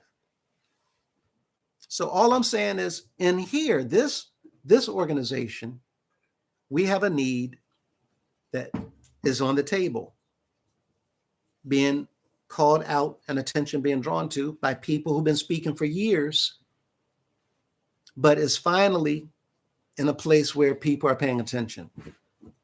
And now, as we said last week, the bishop fired. I keep saying this over and over so that people keep hearing it, so that we get used to the idea. They've all been terminated. They've been dismissed. So every time you hear that they're doing this, that, and the other, well, I don't know why they've already been fired. That should be the response. When people say, well, man, they ain't doing nothing. That ain't going to, okay, well, you're going to see, because the man keeps reading from the law. How can you go into a system when you are speaking from their position, from the law of those that are going to enforce it? How can you claim that they are going to ignore him? And people going to come in there tap dancing all over the law, doing whatever they want. Are they going to walk away? That's not how this show goes. Y'all might not have seen the movie, but I've seen this movie. I've seen this movie replay over and over and over again. And in the end, the criminal, when they have all this evidence stacked against them, the criminal, it don't look too good for them. Now, I'm not talking about one person committing a crime that they get away with. I'm talking about an institution. We've seen people go into a courtroom and get off the hook, people who had money, people who have had political connections. We're talking about an institution. And that's why I talked about the NRA, because those handful of people won their case. So there's tons of rumors, right? States. Malachi by B. Mebdeman, exactly. The organization does what they do best. Nothing. Yeah. They don't do anything. The leaders, former leaders, people created shell companies and keep on taking. Absolutely. A lot of people keep setting up other ways of taking more money, and people are doing that all the time. Mrs. Madison been setting up all kinds of ways with the House of Prayer money so she can keep her hands on it. So she keeps stealing from the House of Prayer. She can keep stealing from the House of Prayer. Same thing with these men around here. They've set up ways for them to steal from the United House of Prayer for All People. So the members of the House of Prayer, what you're doing is you're literally supporting the men and the woman who's stealing from you. They're taking from you while you are paying all this money and then still paying rent and to pay to get on the bus. And you have people yelling at you and screaming at you and embarrassing you and ridiculing you and humiliating you, but they're taking from you. One day, somehow we have to open up our eyes. Josh, I'm not sure 100%. We read that. Josh says there's zero reason for money that's been budgeted and allocated for welfare and assistance to not be paid out, even if the government shuts down. Exactly. The monies that's been allocated for the purposes of helping those who are hungry and those who no longer have income coming in, the monies that's been set aside for that, there's no reason whatsoever, what he's saying, that money should not be going towards that cause. There's zero reason for money that's been budgeted and allocated for welfare and assistance to not be paid out, even if the government shuts down. He's saying there's no reason that money should not go to those who are in need. If they qualify for it, then the money is there and it goes to them because they're the ones in need. That's what he's saying. If we are in a situation, matter of fact, is that not exactly what they read every single Sunday when it comes to tithes?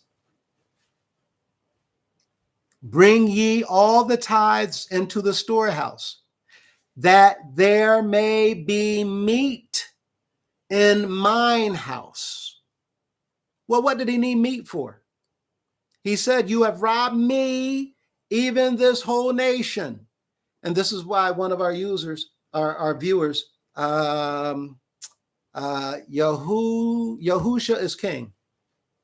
He said, people don't understand the purpose of the tithe. The tithing was given so that people would have food to eat. That's what the tithes was for. It was to take care of the Levites and their households. And some of the tithes was also for the needy, the hungry, the poor, and the widows. It was food, it was grain, it was oil, it was wine, it was meals, it was beef, goat, lamb, sheep. It was cut up, and it was the food that would be given to the people who needed it. So when he said bring all the tithes into the storehouse, it was to provide for those persons when needed. So the house of prayer should be doing the exact same thing, but they've never done it, which is why now we have the authority given to us by law to do so. So now they're fired. Since you refuse all this time, over 100 years, and all this year, you refuse to even acknowledge that we have problems, you're gone, fired. I don't even want to talk no more to Mr. Cunningham or the general counsel or none of the pastors. I'm embarrassed to know these men. They have never done one thing to come forward to even acknowledge the fact that the members of the organization are in need. Not once.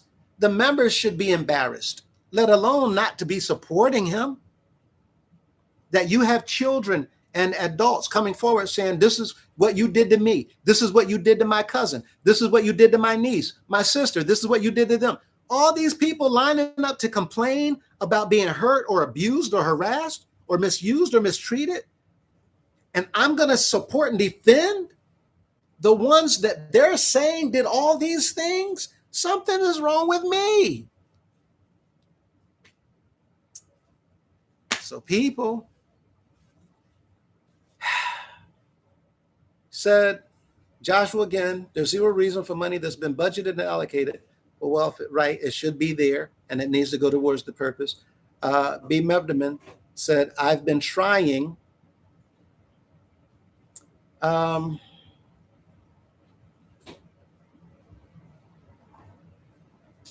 a minute, this tab is sensitive, and it just jumped forward.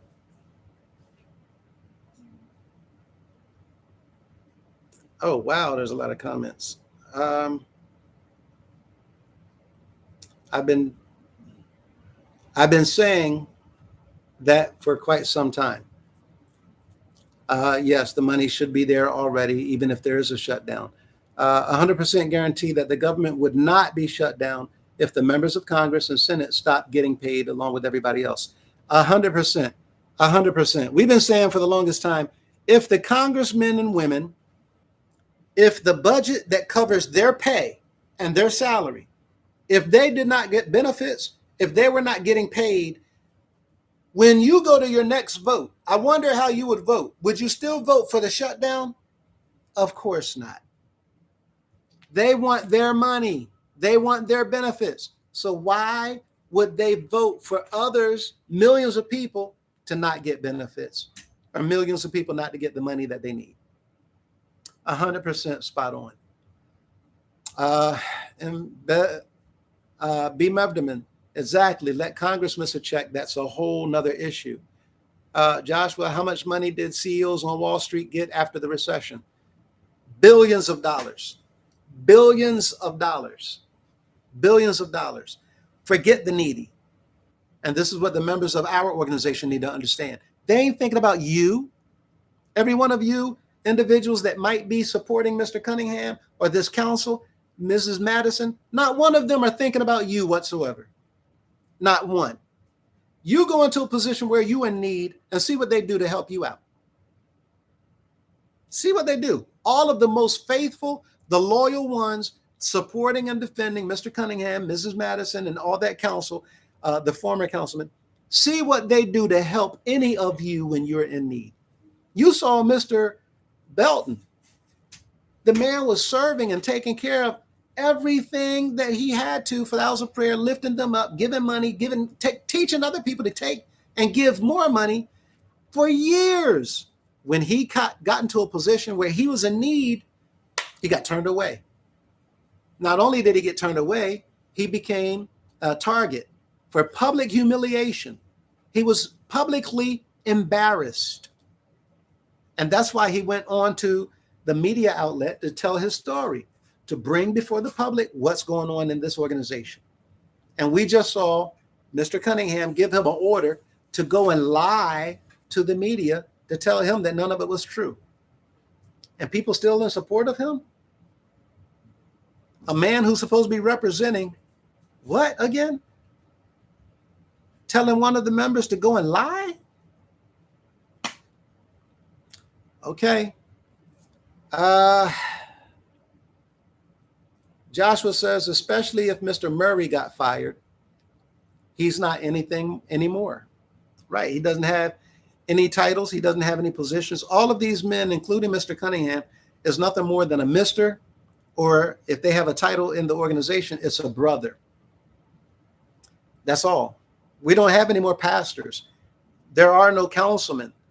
The whole organization went through this year with lawlessness, complete lawlessness, no accountability, zero accountability. There's nobody in any position of authority making any decisions on behalf of the members. So they've been terminated as of last weekend. What needs to happen now is we will be having a meeting so that we can put people in positions so that they're already there whenever this ends up in front of somebody's desk to make the final determination. Yes, we sustain this course of action because there's been nothing done by this leadership to put the organization back in line with the letter of the law. And this, I believe, is coming. If they don't do that, I think the only other option is they're going to send these men back to the organization and they're going to mandate a meeting. I believe that that is a very, very small possibility. The last possibility is they may themselves order for all of these men, including Mrs. Madison, to be immediately dismissed, not from their position, but from even being members of the organization entirely. And yes, they've done this in other situations with other religious institutions. There's been a court order that people are no longer affiliated with a religious institution. Court orders of excommunication. These things are real. And this is why I have brought the evidence to sustain what it is I'm sharing with you all, to show you that courts have actually supported small groups of members who stood up against wrongdoing. That's the job of the court anyway. Joe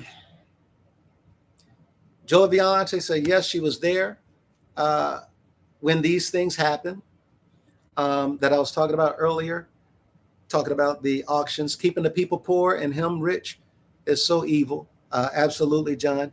And again, I showed, just bought another Maybach. Well, so what does he care? Members House of Prayer in need. This is what we're talking about during this economy right now. People don't have a whole lot of anything. What does he care? He'll get another Maybach to drive up to the House of Prayer, park it in front, to go inside and take out another brown paper bag full of cash money. What does he care? While Mrs. Madison walk up behind him, same thing. They get up there and look at the money that's coming in because they've already had their arrangements of how the money is going to be split. All of this is illegal activity. You are now unlawfully occupying an office in a nonprofit organization that is regulated by the 501c3. Now, members, you don't have to believe a thing I just said. But let the record show that I have also said the time is going to come where y'all going to say, he told you so. I'm not going to say it. I'm not going to say it.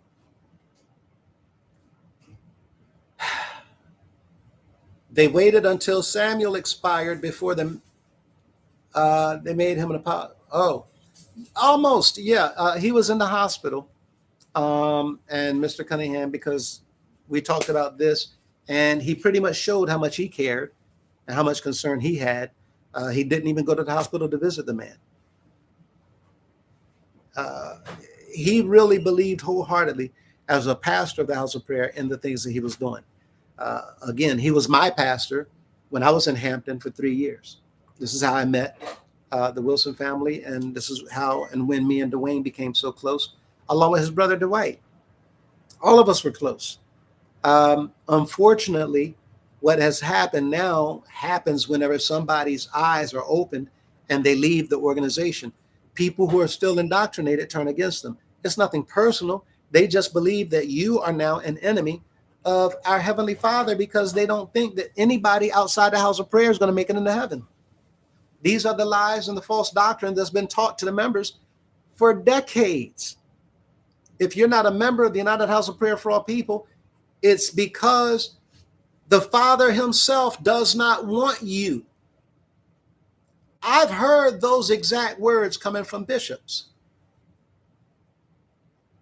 If you are not in the United House of Prayer for All People, it is because he does not want nothing to do with you. I've heard those things. I know that that is completely not true. Billions of people on the planet. We only have a few thousand people in here, and we're saying that he sent his son to die only for a few thousand people in here. Mind you, who's not lifting up the son? They're not saying they believe in the son. They're saying they believe in him, the one up there in the white chair with the sides shaped like a thunderbolt. For those of you who don't know, he said, I beheld Satan fall from heaven. It's a flash of lightning. And I told you all, I've shown scripture and given you book, chapter, and verse to align with you clearly what the scripture says about individuals who speaking against the Father and the Son and their words. Again, you don't have to believe. All the disciples' job was to cast the seeds out there. But Joe Violante says they waited until he expired before they made him an apostle. Mr. Cunningham sent the chairman out there to tell him you're an apostle. Made no sense whatsoever. Absolutely zero sense. He knew that he couldn't heal him. Mr. Cunningham knows for a fact that he has no power to heal anyone.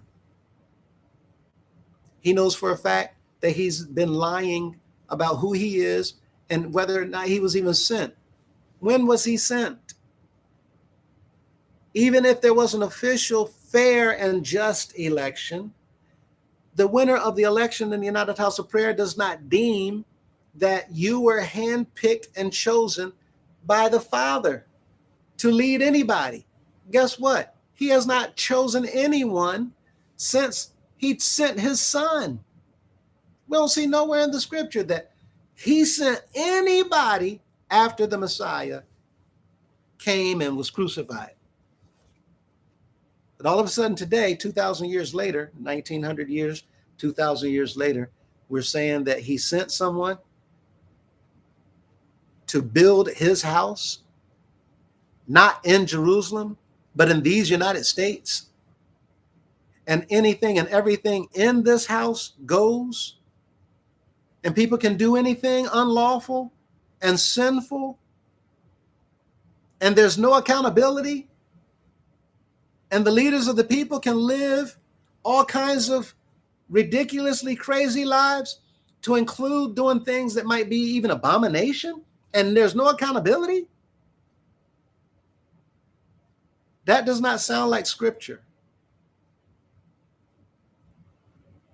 She goes on to say that I believe Cunningham attended the service over guilt, not because he cares. Absolutely. I say the same thing. It wasn't because he cared. It was just because he had to. He had to save face. He had to make a showing. I never heard of Bishop McCullough messing with any of the maids.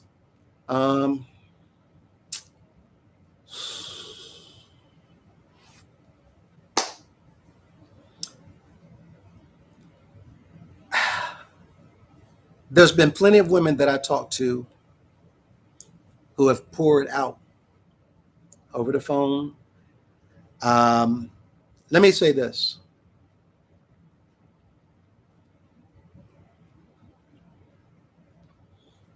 I have concrete evidence in my possession. And other people now has evidence that there are illegitimate children of bishops of the United House of Prayer for All People all around the organization. I also have individuals that have pictures of some of the times that they did things with some of the leaders of the organization. There's people that have pictures of things that they've done with some of the councilmen. There's people who was intentionally doing what they could to set these men up because they knew that if they told anybody, they wouldn't believe them. And they understood the true meaning of a picture is worth 1,000 words. So there's tons of evidence that people have done a lot of things with these men that goes against scripture, including the law. I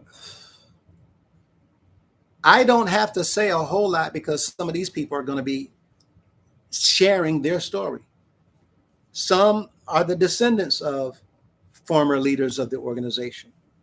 Some are former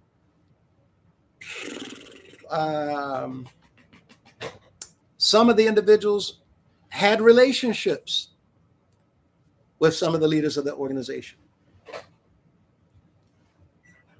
And let me just say this. The only person that's been a leader of the organization that I have not heard anything about, not one thing, about having an outside relationship with anybody, has been Mr. Madison. He's the only one. And there's people who are itching, who's ready, who can't wait to give evidence to support all of their claims, even all the way up to today. Even today. And this is another reason why I've tried to tell Mr. Cunningham, just come forward, because even Mr. Cunningham does not know what it is that's waiting for him when all this stuff comes out. Individuals who's waiting to come forward to even share things about Mr. Cunningham. And these things are unfortunate because we should not have to go this route.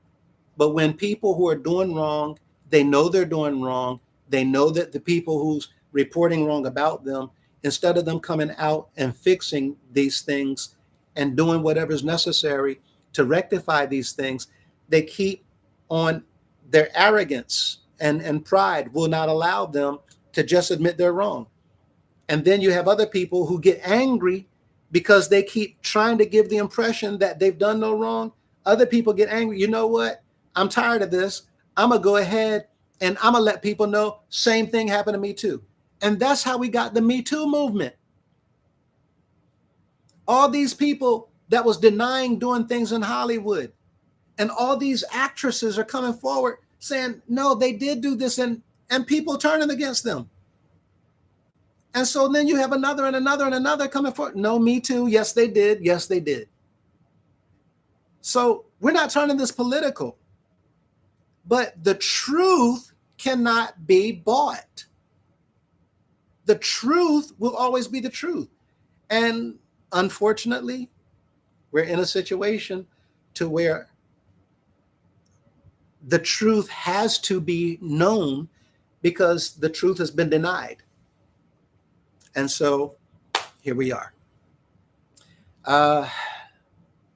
So yeah, Giovanni, now you've heard, and it's bad. Some of these stories are so very bad that many of you are going to break down in tears hearing the things that these full-grown women today, when they describe what horror stories they went through as children, traveling around the organization, being in the parsonages and the mansions of these people, even being in hotels with them. Oh gosh. And some of them, this is why I'm not the one calling Mrs. Madison a handler. A lot of these women who don't even know each other have referred to her as a handler. A lot of them have given stories about stuff that she was involved in. A lot of them have told in explicit, graphic detail things that's been done to them, and some of them have evidence. So, conflict of interest, you're right, true. We already pay the hospitals too much anyway. Yeah, hospitals get way too much money. Give them a fruit basket. He's talking about how in the house of prayer, nothing's been done by the leadership. They will give you some fruit.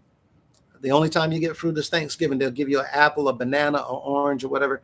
You get one, and then you have to go back around, and you have to pay for any others that you want. All of this is such a mockery. They make the members of the house of prayer look so bad. The leaders make the members look bad. Even with Mr. Grace, he used to take candy, hands full of candy, and throw it out on the floor. And the members, grown adults, would jump down on the floor to pick up the candy, see who can grab. And he would sit back and, oh my gosh, it's B. Beverman. Well, the members should stop giving their money because they're more than capable of maintaining. Yes, the members, they need to stop giving. They need to stop attending. They need to stop doing anything that they do. You can play your horn. Listen, this ain't going to take but a few more months. When all this is over, you can play the real music that you've been wanting to play. You can sing the real songs you've been wanting to sing. And you can do it openly. No longer will you have to go on a plane and change your words to sing songs that are socially acceptable. Because you know when you go inside the doors and the walls of the house of prayer, you have to sing Addie. You got to entertain him. This is not about soul salvation. You will be free. Glennish Ants. I don't think the UHOP needs the money. They absolutely don't need the money. They don't need any more money. Well, they do. By they, I mean the ones who's a part of this criminal ring, the racketeering and all of that stuff, because they needed to launder the other money that's coming in. So any new money they can use to clean the dirty money that they have coming in. Josh says they obviously need more Maybachs. You can't. It's so terrible. Not defending them anymore. No, sir. Right. Malachi, don't care what the members think. They don't care and they don't care what they think. Right. If they're fired, how come they making decisions over who get to be the next pastor? I'm confused why they're controlling our rights. Jola Violante, they're still making decisions because we are not in there. So it's the same as if a police commissioner gets fired, but the ones over the police commissioner, or let's say a state's attorney, or a mayor, or even a governor, the people don't want them in office. And people are saying that y'all been breaking laws. They don't want to let go of that office. We've had presidents in the White House that the people don't want there no more, but they didn't leave. Look at I am not a crook, Richard Nixon. He didn't want to go. People in positions of power, they will stay as long as they possibly can until they are literally forced to leave. And that's what's going on here. Nobody's at the house of prayer making them leave. Nobody's at the house of prayer telling them you can't do this. Nobody's at the house of prayer telling them you can't make the decisions. But more importantly, here's the most important thing. As long as there's people sitting in those meetings underneath of them, while they're sitting up there talking to them, they're the reasons they're still there. The ones sitting out in the pews are the ones at fault for these people still sitting here doing the things that they're doing. Because the ones out here. So when I say I'm not participating in anything until it gets fixed, I'm letting my voice be heard. I'm letting my body speak loudly and say, no, I'm not doing nothing until this is cleaned up. And this is why companies go on a strike. The employees are saying, no, I'm not coming back to work no more until y'all fix this. And they remain on strike. And it moves the entire company because the company know they need people there to get the work done. The company can't do what they need to do without the employees. But what if the members stop going to the house of prayer? What if they stop attending and sitting in the pews, listening to these former pastors tell them all this stuff? Then it would be effective. But the members literally are afraid of these men. And this is why when Larry talked about free will, this is why they give. A lot of them don't want to give, but they're intimidated. So they keep on giving. What happens if the announcement goes on if all the elders and bishops have been fired? Nothing. Everything changes. Nothing changes, rather. Everything stays the same until the authorities of the land fixes this. When the people of any organization don't stand up all together, when just a few of the people stand up and people are behind them supporting them, but they don't stand all up together, well, then the people don't have a choice but to wait on the authorities of the land to come forward to enforce the will of the people. So they're going to continue making it look like I got power. They're going to continue making it look like I have authority. They're going to continue to make it look like, of course, I'm the bishop. What is this now? You paying attention to that nonsense on YouTube? Really? This is what I've been talking about. Y'all watching YouTube. Y'all better put that nonsense behind you. Okay. Well, we're going to see whether or not the law of the land says that this is nonsense. And I've been reading the laws to the members. And guess what? a lot of the members know for themselves, this is not nonsense. What is nonsense is that you up there calling it nonsense instead of saying, okay, let's go ahead and meet. This is what most people have been wanting. And you still have a handful of people saying, that man need to stop, get off the YouTube, blah, blah, blah, blah, blah. Why are you saying that? Why aren't you looking at the fact that your leader has been running from us? Why haven't you looked at the fact that these men who say they have all this power and all this authority, why is it that they're not bringing anybody forward so that they can talk about this? They know that more and more and more and more members are watching these videos. They know that the parking lots are getting fewer and fewer and fewer vehicles pulled up in there. There's pastors around the organization crying, former pastors. And I know for a fact now that some of the pastors are really concerned that they've been fired, because now some of the pastors who had nothing to do with what's going on, some of them now know that they're going to have to answer to the laws of the land. The authority of the land is going to ask them, well, why didn't you stand up to oppose what the leaders were doing if you knew that they were not abiding by your own laws and constitution? Why did you not rise up and tell the members of the organization that what you are hearing that man say, who is a member, along with his wife and their children, they're telling you outright that this is wrong according to the laws in y'all's organization? Why wouldn't you as a pastor stand up and tell the members that he's right? Why did you sit there quietly and do nothing? If you see an individual in a situation and you're in the position of authority and you do nothing about it, then the law of the land will also hold you accountable.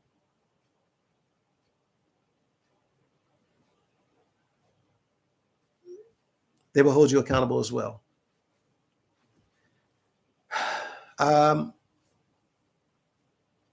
Malachi Davis, they will care if the members close their pocketbooks. Somewhat. I need to be transparent. None of them need money. And this is what Mrs. Madison's secret is. Mrs. Madison don't need anybody's money because she has figured out a way to tap into the resources from the organization. Mr. Cunningham, he said in Washington, we don't need no board. We don't need no group of people making no decisions. Well, why do you think he said that? He's telling you, I want to make all the decisions so that I can keep on spending the money however I see fit and tell y'all nothing. And as long as the people sit back and don't say anything, that's what makes them sit there at the house. Oh my gosh, snap. They bought it. They're not saying nothing. Are you? I told you. Stupid House of Prayer people. They've been doing this since the beginning. I've sat back and watched them for over 80 years do anything they're told. I sat back like, that'll never work. That'll never work. Let me see if he gonna go in there and tell them what? Okay, I'm gonna see this. And sit back and watch a bishop say this, that, and the other. And oh my gosh, nobody complained. Nobody complained. Nobody complained.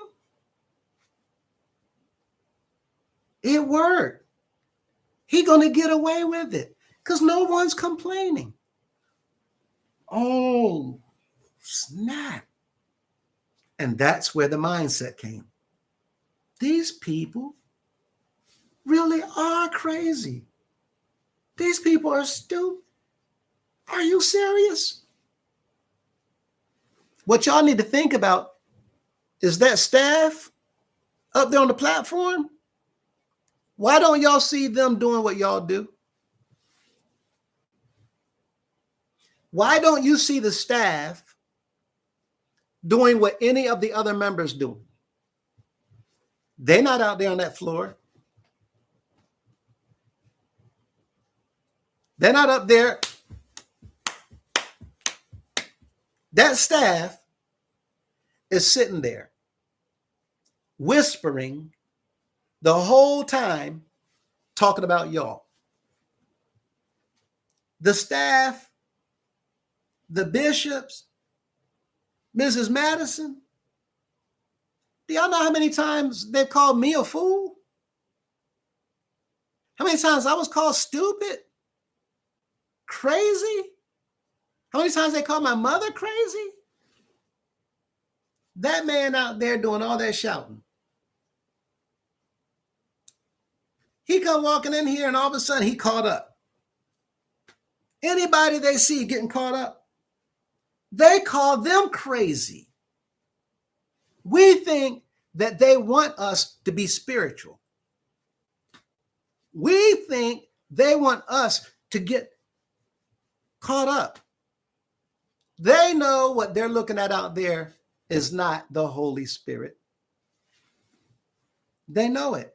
You see people walk up on the floor and all of a sudden, as soon as the music stops, they go walking right back. You see people take their jacket off and just start. People taking glasses off and put in their pocket. And all of a sudden, you see some of the men standing up on that mountain, looking up here, the platform, and they see it all of a sudden. And they're just moving. You see a lot of them doing it. You see Mr. Cunningham do it. Mr. Commodore, known for it. He's sitting there and it's nothing but a move. But it looks like what we call a shout. That's all it is. That's all it is. It's a show. Some of the others up there and looking like they're doing stuff, but it's a show. People getting paid. But the people who need are not. Not one cafeteria around this entire country belonging to the United House of Prayer can you carry anybody in that door to get a free meal. Not one. Unless one of the pastors has decided to have an occasion where people can come and have a potluck. They can come and eat.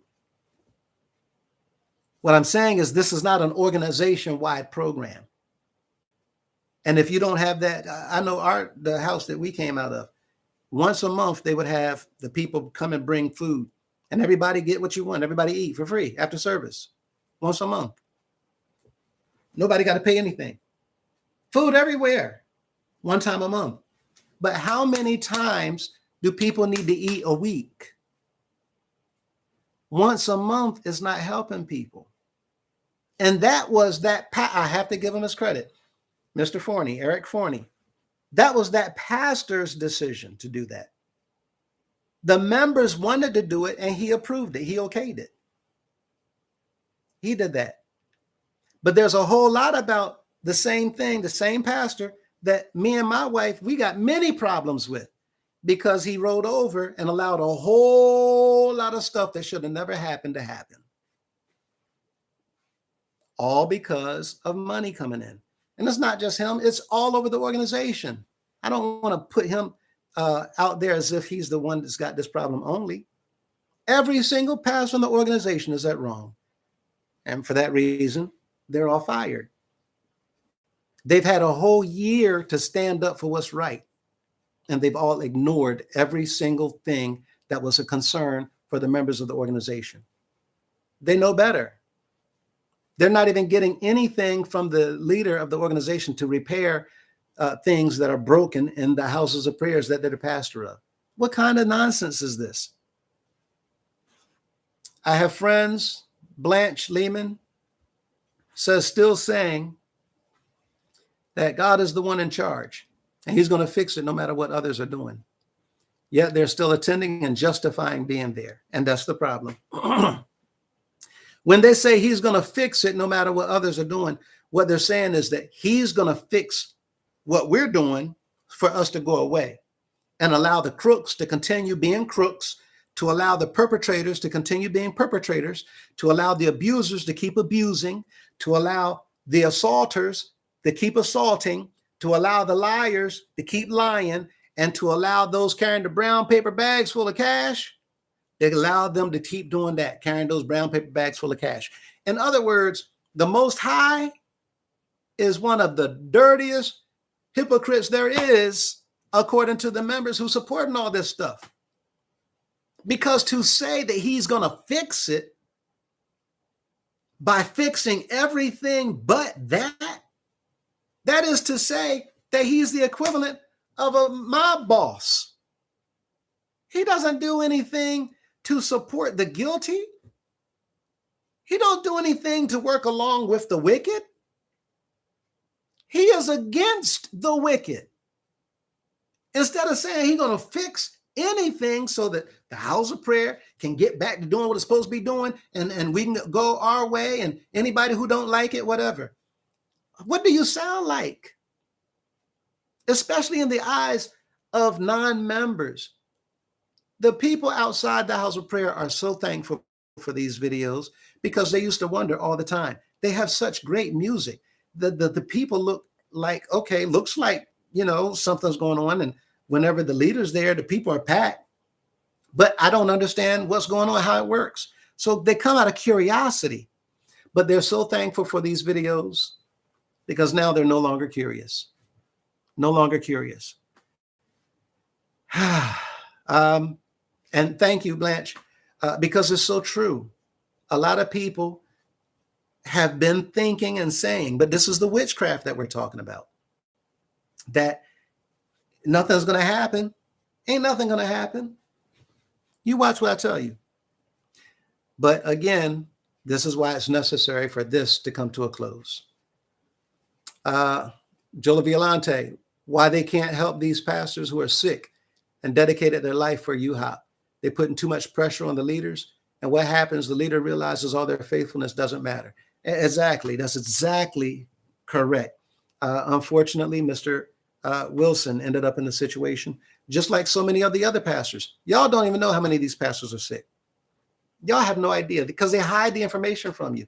Y'all got men sitting up there, former pastors and councilmen, sitting up there with all kinds of sickness and disease, and they're scared because they have another appointment with their doctor coming up to give them the latest news from the last test they took. Many of those men have had heart attacks. Many of those men have had strokes. I know many of them who have asked me for prayer, calling me for advice, asking me to help write things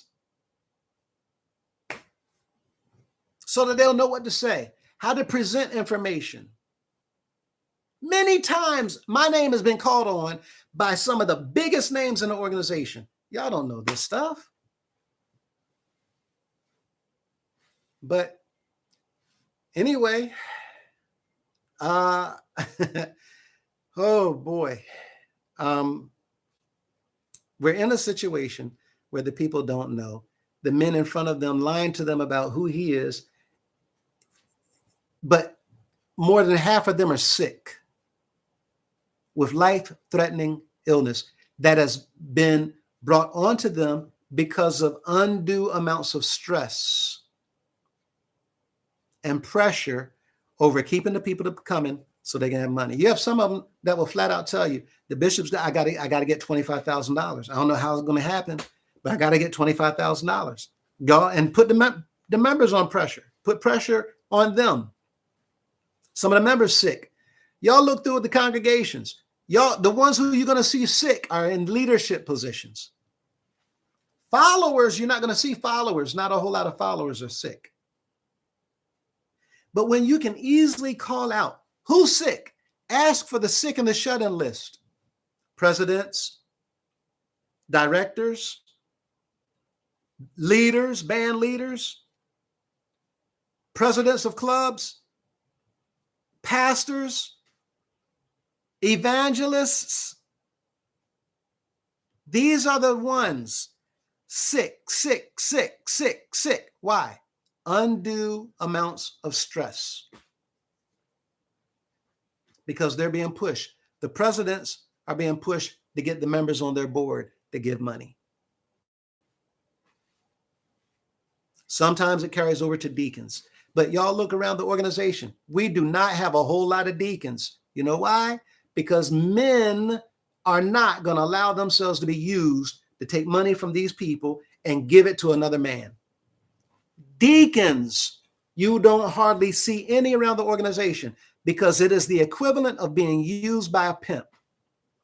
They don't want to be taking these people money so that they can give it to this man who's pushing them to tell them to give money. And they stop because a pastor's doing it too. They would tell them to do the same thing by trying to get them to push their pastor's offering. Y'all would be surprised.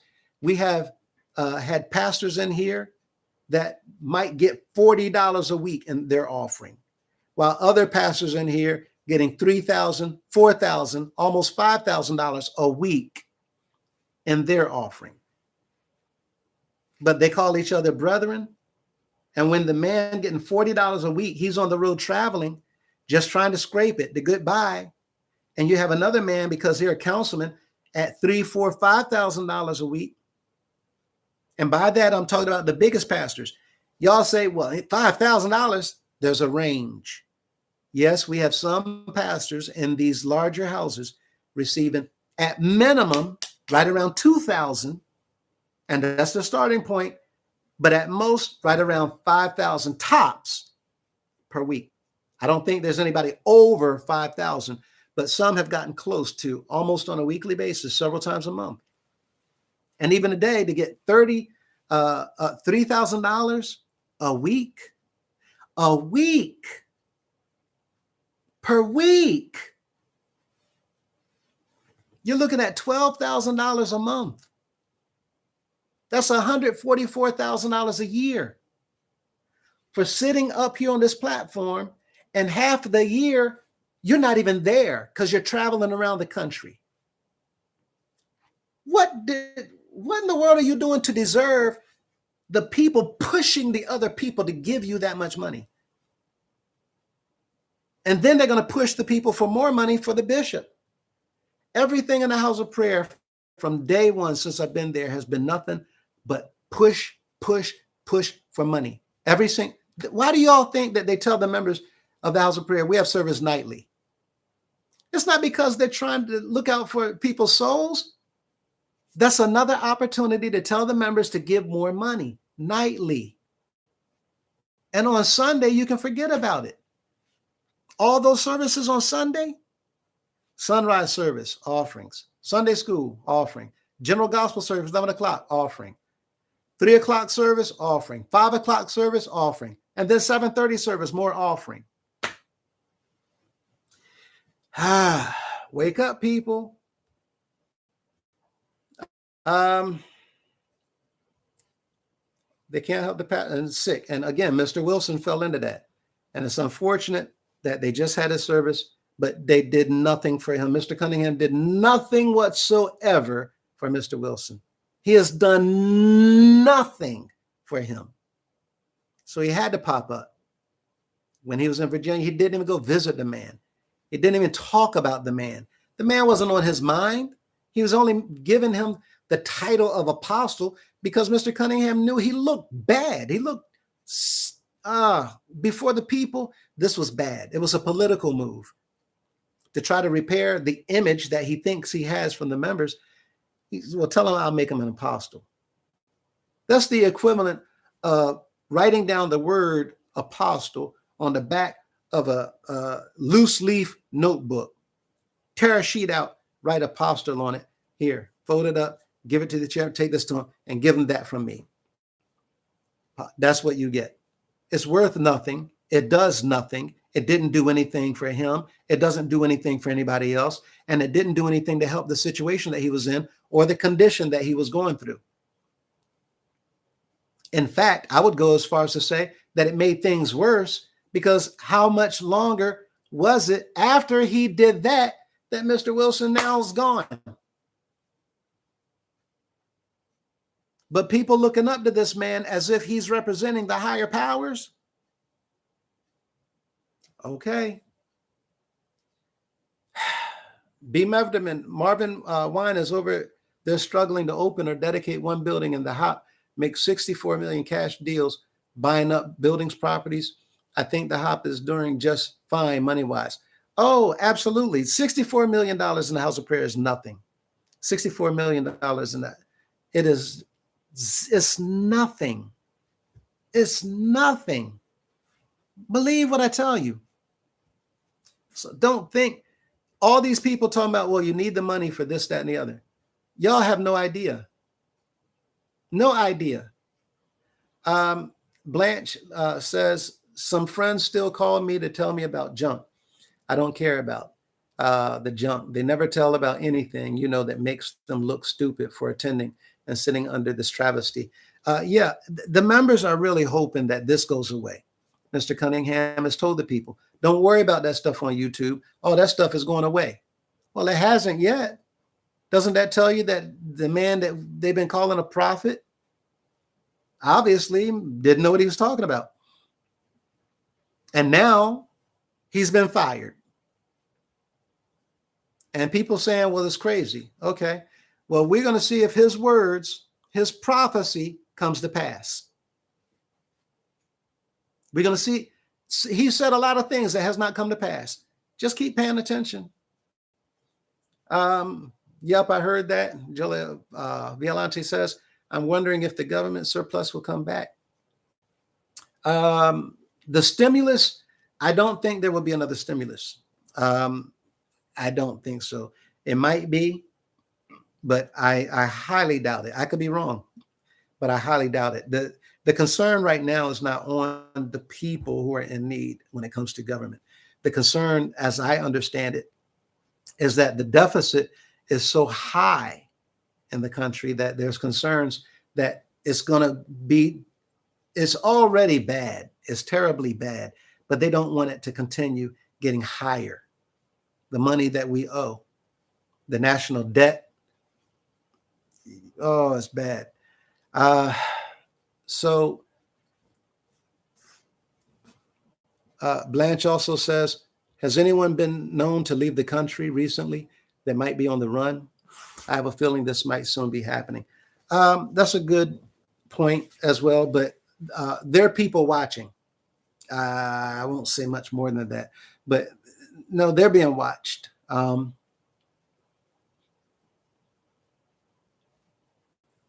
They're being watched very, very, very, very, very, very closely. So,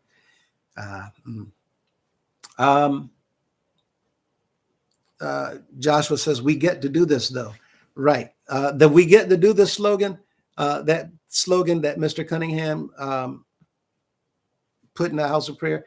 For y'all that don't know, he got that from another place of another religious institution. Other people was doing that, and they used that slogan. If I'm not mistaken, something like, this is 25, maybe 13 years ago. And it's a very prominent figure, which is what tells me that he's listening to some of their speeches and he's trying to duplicate certain things that they tell in their congregations, and he's coming to use in the House of Prayer. Because the likelihood is that the members of the House of Prayer are not listening to stuff coming from other leaders. And it works for them. It sounds good for them. But it hurts Mr. Cunningham because he does not have at least the extensive knowledge that they have of the scripture. So Mr. Cunningham, he hurts himself whenever he tries to go into scripture a lot of times because he don't have their background. The staff knows better than to give up money just to get it back. Right. The staff, they know they're not giving a whole lot of anything. And it's unfortunate because the staff, they're not getting paid a lot of money neither. They get benefits, they get perks. Like they might not be paying anything on their apartment. They get to travel around and look good with the bishop's entourage, stuff like that. It's like a feeling of importance, but they're not getting anything. They're not getting a whole lot of money to be doing what they're doing. which is really sad because hopefully they don't end up getting caught up in this stuff that's coming. We got people, oh gosh, the trouble that's coming. B. Mevderman, to Josh, the staff is loaded. They have the best job. No, and that's my point. The staff, a handful of the staff are in on what's going on, but it's hush hush. The other staff members don't know. They don't know. But the ones who are in on it, yeah, they have money in other accounts that people don't know nothing about. So their hope is that later on they'll be able to tap into these resources that's been hidden. Wow, that's what we did while we were still attending. We thought I would fix it. And then we found out the leaders were in. Right. Exactly. Josh is saying that we would say the same things. We used to say that, this stuff is going to be fixed. And when it does, woe be unto them. Woe be to these people. Sabrina says, my God, Madison, he was the one through with you, Lewis. Dolores used him. Yeah. He was used.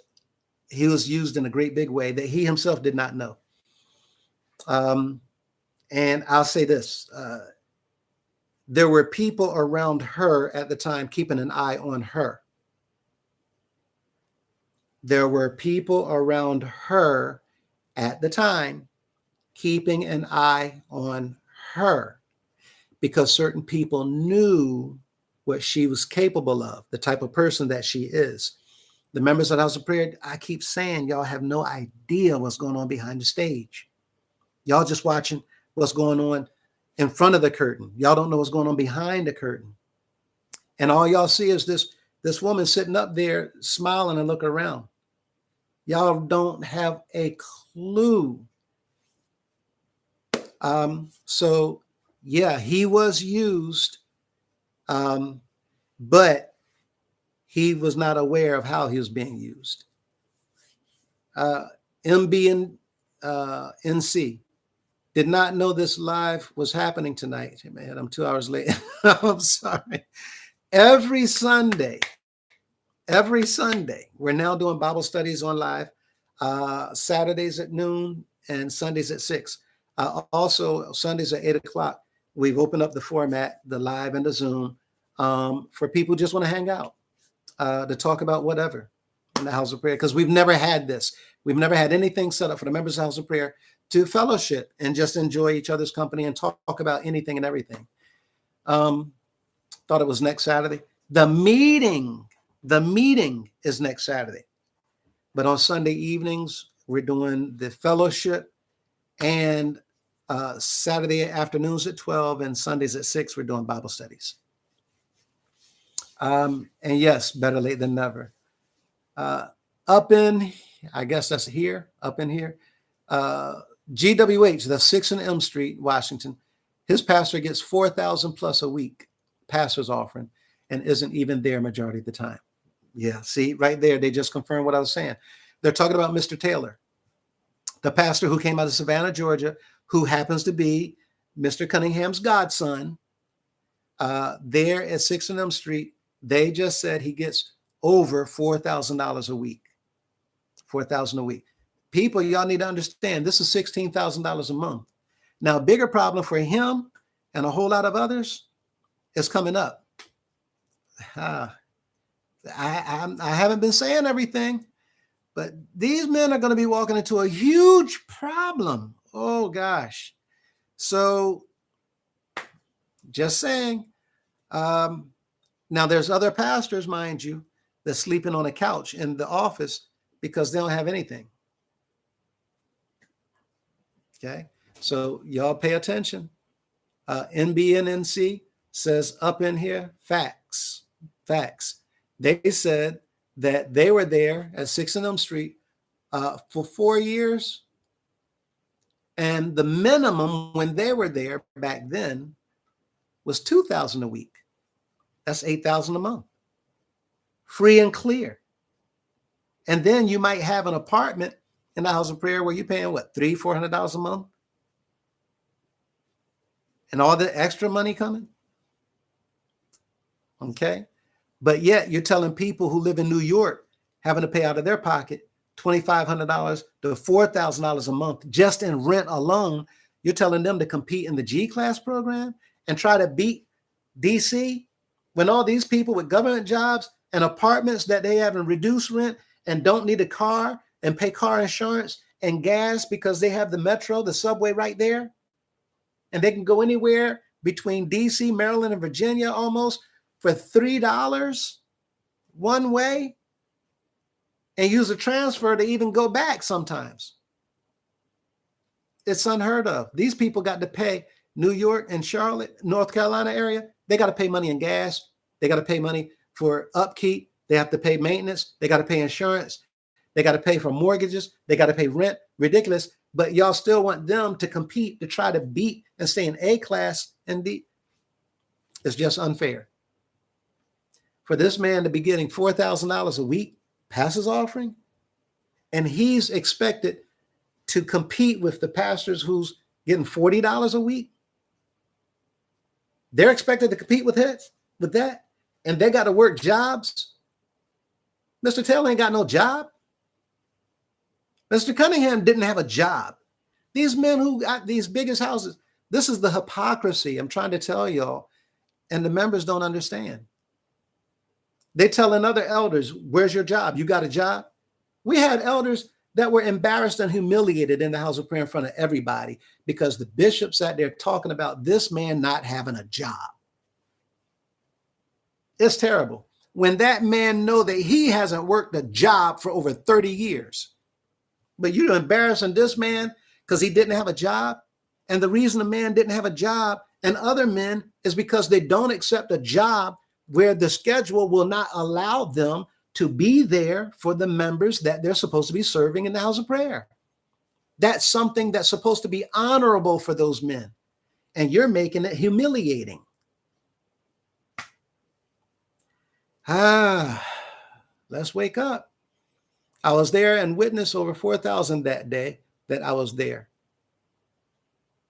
They're confirming. I'm transparent. I don't have nothing but truth to tell you all. And if I don't know what I'm talking about, I'm telling people to correct me. But most of the time, y'all see them confirming it. NBNNC says the service and offering frequency is nowhere in the New or even Old Testament. This is not biblical. Now, they say that the tithes goes to the priests, and that's theirs. Now, I'm going to tell y'all something I haven't told you before. The tithes did go to the priests in the scripture. But every priest in the scripture were Levites. Y'all show me one Levite in the United House of Prayer for All People. And guess who could not receive the tithes in the scripture or the offerings? Anybody who's not a Levite. Y'all show me any Levite in the United House of Prayer for All People. Who authorized them to collect and receive anything that you call tithes and offerings or sacrifices?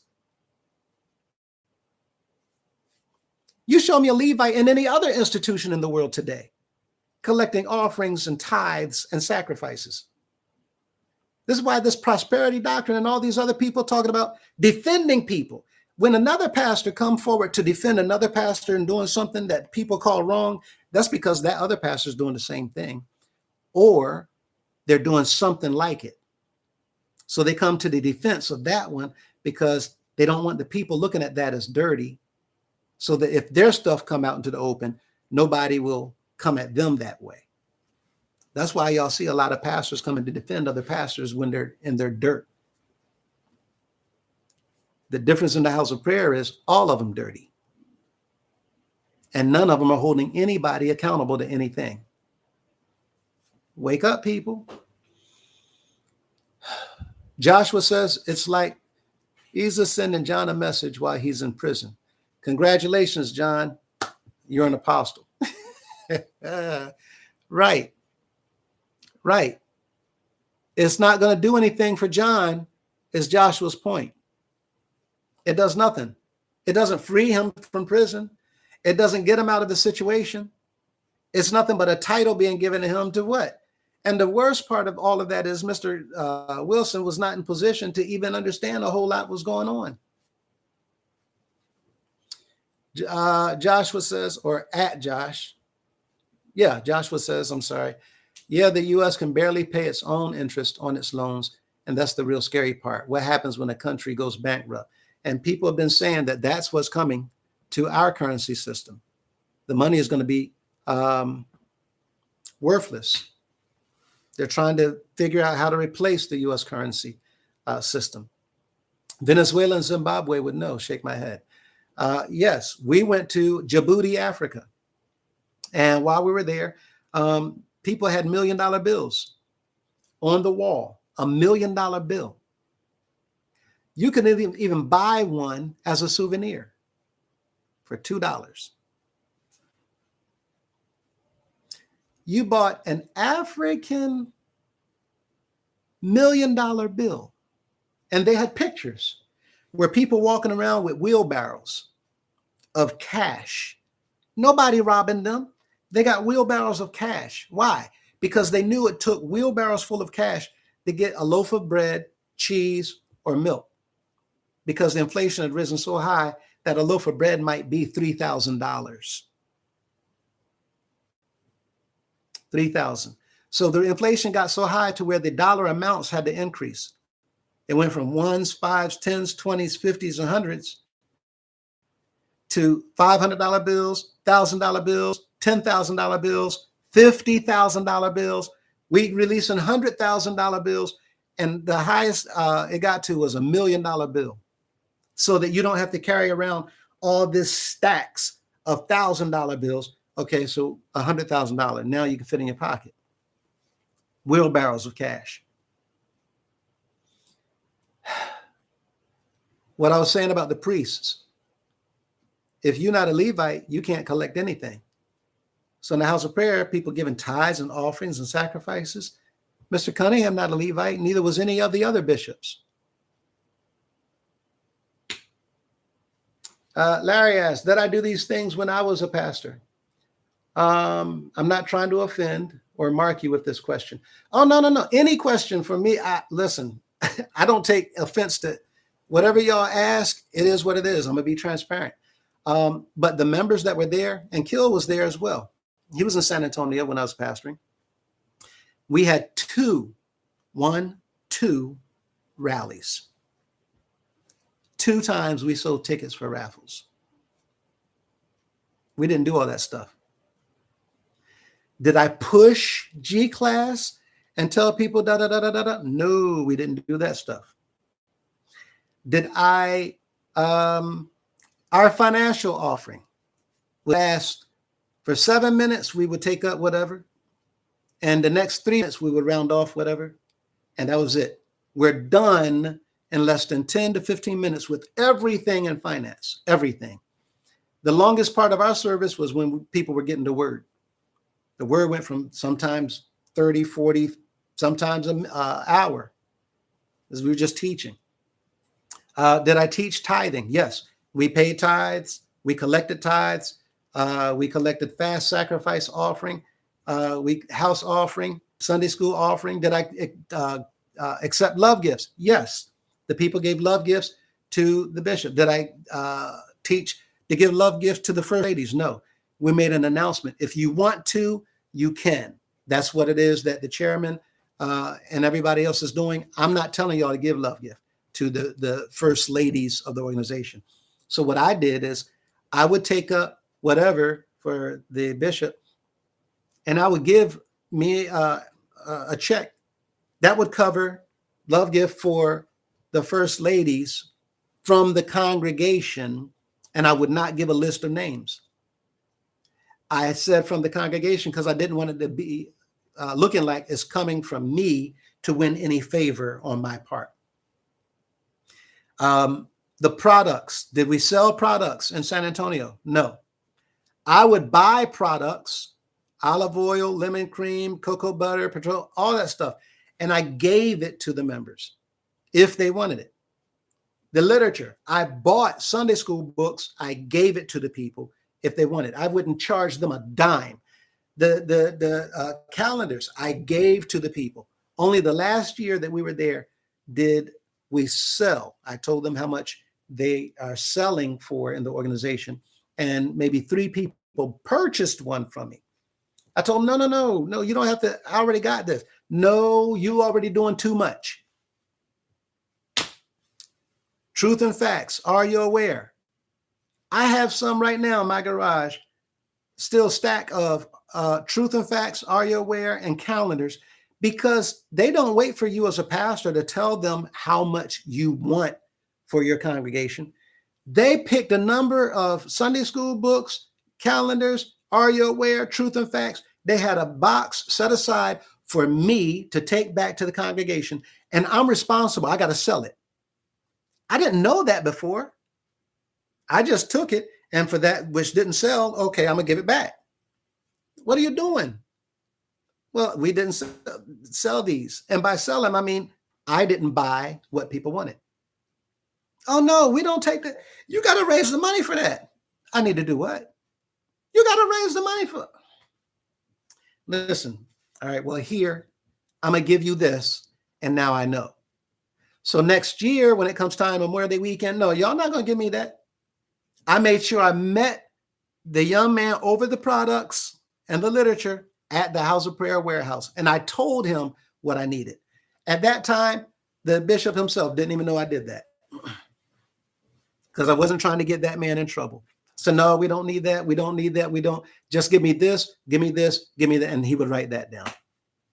It's a shame we had to work around our own infrastructure, because we're being pushed products from the top to make money for the organization that the members don't know nothing. That's why I say all the time, y'all don't know nothing about what's going on in this organization. So I can care less who gets upset with me. I'm telling you all what's going on so that y'all know how you're being used. And he just got it bothers me that he just got a brand new Maybach. And even if he says, well, I got this out of my money, it's not your money. It's money coming from the people, because they believe you are the man that you lie to them about. That's further manipulation. So I talked about court orders where people who did exactly what Mr. Cunningham is doing and all these other men are doing, the court ordered for them to pay full restitution plus other penalties and damages, to include jail time. They don't put up with this type of behavior. So again, y'all don't have to believe lawyers. Just wait. Watch what comes. Watch what happens. So we're giving every opportunity to them to come and fix this in-house. The most that would have happened if we had our meetings in the House of Prayer, the most that would have happened is they would have been dismissed. You're made a brother. That's all. And then anybody who had done anything behind closed doors, once we found out about that, okay, well, maybe you got some things to answer to, but it wouldn't have been nothing like what's coming. Anyway, oh gosh. But yes, thank you, Larry. I did take up tithes. So when I see something that's inaccurate, when I was in the hospital, the Spirit allowed me to understand more about these things, including the tithes and offerings. That was one of the things that I talked about in the video. For them 2 days, the Spirit would show me. And Grace Day, $5 checks were sent to members in need during the Great Depression and after World War II. Any chance congregants on food stamps will get a check from the UHOP this year? Well, there were checks that were sent out to members, yes. But there was not a organization-wide program, meaning all of the members there was not a list of qualifications for these programs that you send your information in. And as long as you're eligible and you qualify, yes, this program is going to go out to you all over the organization. That's what I mean when I'm talking about an organization program that's been implemented. So, yes, there were checks that were sent out to members during the Great Depression and World War II, but it was not an organization-wide program coming out from the institution where all the members had an opportunity to tap into those resources. There was a House of Prayer welfare program.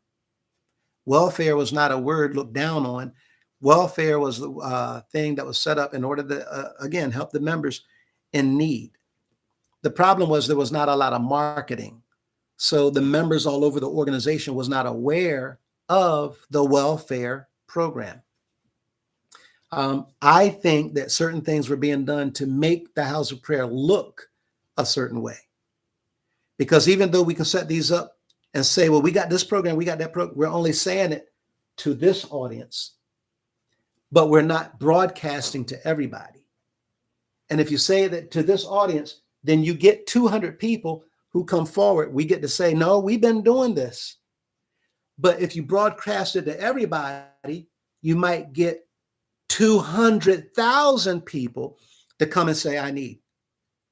So I think that those things were set up just so it could be said that this is what the House of Prayer is doing, especially given the fact that all of these programs was only made available if you were a member.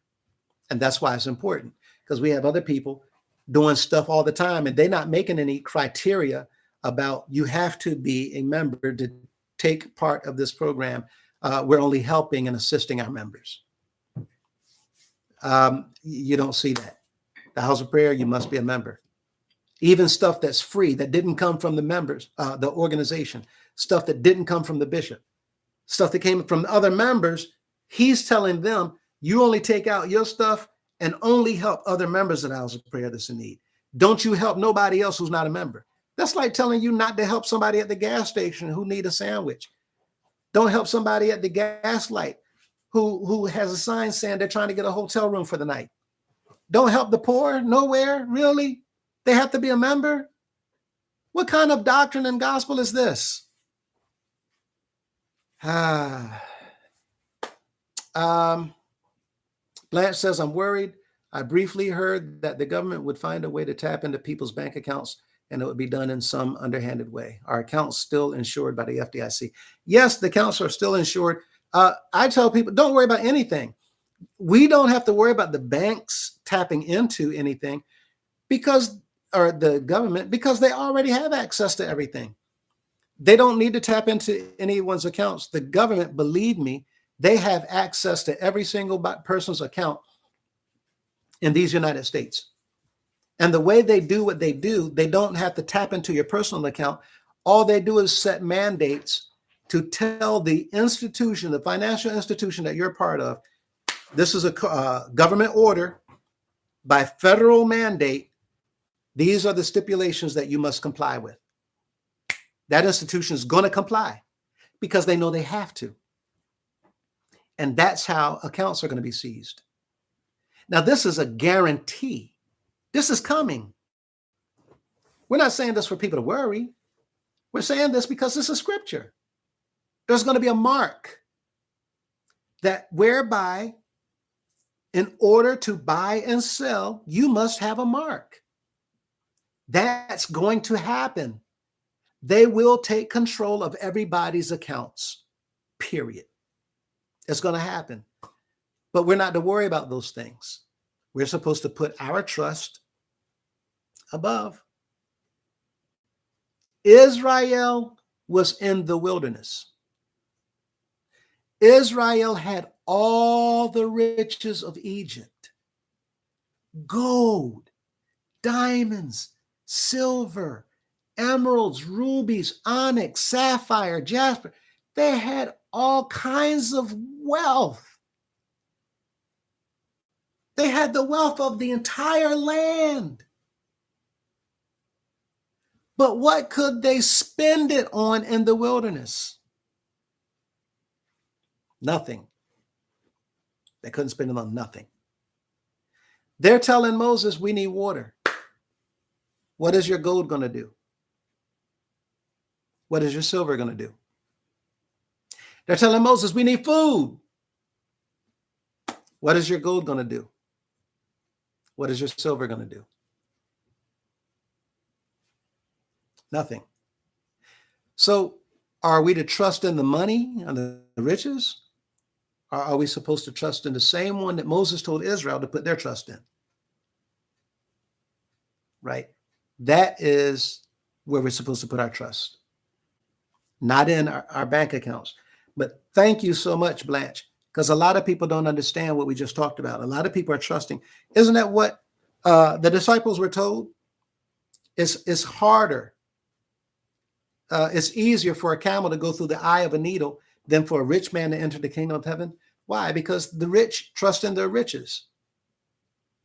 Well, if he said it's going to be difficult for them to go enter the kingdom of heaven because they trust in their riches, should the poor or those who are not rich, should we, like they, trust in our riches, our bank accounts?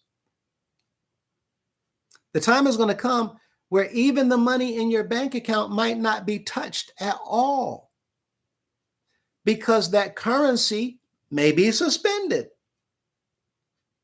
What will we do if we say, okay, they're not going to bother the bank account. They're just going to introduce a new monetary system. Now, if all of your financial value is in US old currency, if it's in fiat money, what's called fiat money, that's this paper money, right? It says on the side, this note is legal tender for all debts, public and private. What that means is this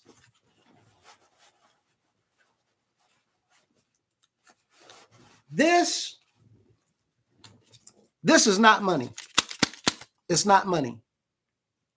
This is an IOU. That's all it is. It's a piece of paper that says, I owe you $1. If I have 3, I owe you $3.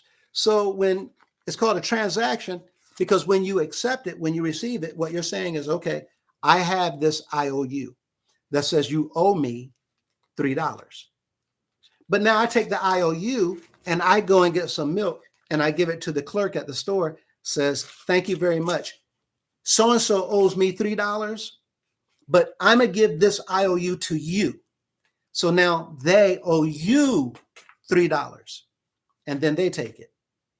And this entire economical system is operating on IOUs. And the IOU is not where I owe you, but it says that this note is legal tender. When they use the word legal, they're saying that the country owes the bearer of this note $3. And that's called fiat money because it's not real money. Real money is real money. This is paper. You can tear this up. It means nothing. Right? It means nothing. But in order to see what real money is, go to a vault. You see gold that's considered real money, but it's only considered real money because of one reason. The demand for gold is so high that most people on the planet says, I will accept gold as money. But once people say, I don't want nothing to do with your gold, put it like this. What does the heavens, how do angels view gold? Gold is worthless to angels. Angels don't want no gold. It's nothing but a bright yellow rock to an angel. This is what we should be learning and understanding. Gold is so worthless. The one thing that people will kill for, right? That's why the scripture says the love of money is the root of all evil. People will do all kinds of things for it, for gold. But what did he do with gold in heaven? We hear people talking about the streets are paved with it. Oh, how beautiful. But no, it's not paved with it because it's so valuable in heaven. If it's used to pave streets, then that's the equivalent of us, if somebody get to heaven, you're going to go trying to chip the gold up out of the street like you're breaking off chips of concrete sidewalk to go sell it? It's worth nothing in the eyes of the people, and they use it to pave the streets with. How much is a lump of street worth to you? Anybody can walk outside their door, dig up a piece of the street, try to sell it. What's going to happen? Nobody going to look at you like you're crazy. Nobody going to be in heaven trying to chip up the streets. That's how worthless gold is. Instead of being used as an exchange for currency, gold is simply used there for its beauty, for its luster. It's glistening and shining. And it's going to be just like everything else is, beautiful. Diamonds. People are not going to be climbing up on gates to chip diamonds out to sell. It's only there for its beauty. Like everything was put on earth. Adam wasn't thinking about no gold. He wasn't mining. Only down through time, because of the introduction of sin into the world, that we get to start thinking about gold and killing one another for it. Right? So what I'm saying is we need to understand that the lesson for us is not to put our trust in money, but to put our trust in our Father. That's why it was said also that the birds, they have nests. Foxes have holes, right? The lilies of the valleys, the fields. He said, how many of those fields are more beautiful than the clothing of Solomon? He didn't have not one piece of clothing, not one garment that was as beautiful as the fields that have been beautified by the flowers and the lilies that grow wild. How much more will he provide for us, for his children, if they ask? That was his point. MBNNC, not no chance the House of Prayer doors are closed. Yes, they are still insured. Every bank is different. Got to check. Yes. When my dad, MBNNC says, was a pastor at a small house in South Carolina in the 90s, he'd do good to get $20 a week in pastor's offering. Right. And that's what I'm saying. A lot of the smaller houses, the pastors don't get a whole lot at all because the members don't have it like that, especially in different locations like that. I can name some of them. Didn't get in San Antonio, the people who need what we are selling, what we're offering is the gospel. The first people who turn to the gospel are the people who are down and out. They don't have to give. So quite often I would leave pastor's night owing money to the House of Prayer. We have something called pastor's bond, where you take something out of your offering every week. So at the end of the year, if you have fines, your money has been saved up. You can pay your fines out of that, and you won't have to go back into your pocket again. So I set my bond at $10 a week. Pastor's offering to take out $10 a week. Guess what? Some weeks I didn't get $10.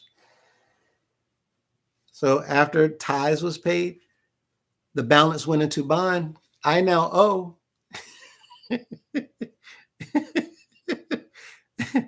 more money to the bond. But that's the sacrifice that I was making at the time, meaning not giving a dead animal, but giving to myself, or giving on behalf of the people. But there's so many other things I could tell you all. But here, some of these other pastors with all this money, they know that there's other pastors who the pastors are the ones who check the books of other pastors. They know who's getting what. But you didn't see those pastors who getting $2,000, $3,000, $4,000 a week. They wasn't going around to help those other pastors. They were helping each other. And they telling the members, we need somebody to take this pastor into their home. They're in a situation. They're a delegate. We got some people got some stuff they got to pay for. And mainly, just like scripture, the pastors, the priests, there's so much. As we close out, it says he had to keep a $10 an hour day job. Right. And a lot of pastors just take what they can. I know of a pastor right now, a former pastor, who was homeless for 1 year. He was homeless for a year. Now, he won't tell nobody about this, but for a whole year, this man was homeless. This man and members knew. Members would bring him food. He was staying in the office, the pastor's office. We have another pastor who stayed in the pastor's office that the former bishop told the chairman to put him out. Not only are we not doing for the homeless, not only are we not doing for those outside, the bishop wasn't doing a thing for certain pastors. This man is homeless while being a pastor in the organization that you are the leader of. Stand in his office, not with a bed, sleeping on a chair, washing up out of the bathroom sink, nothing to eat. And you call the chairman to have him put out, and he's working for you. Members, y'all have no idea. No idea.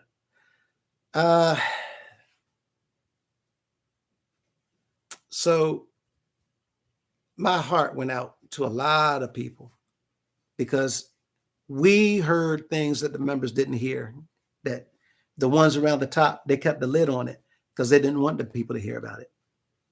Pastors would hear about a lot of the things going on with the women that councilman was doing that they didn't want the people to know about.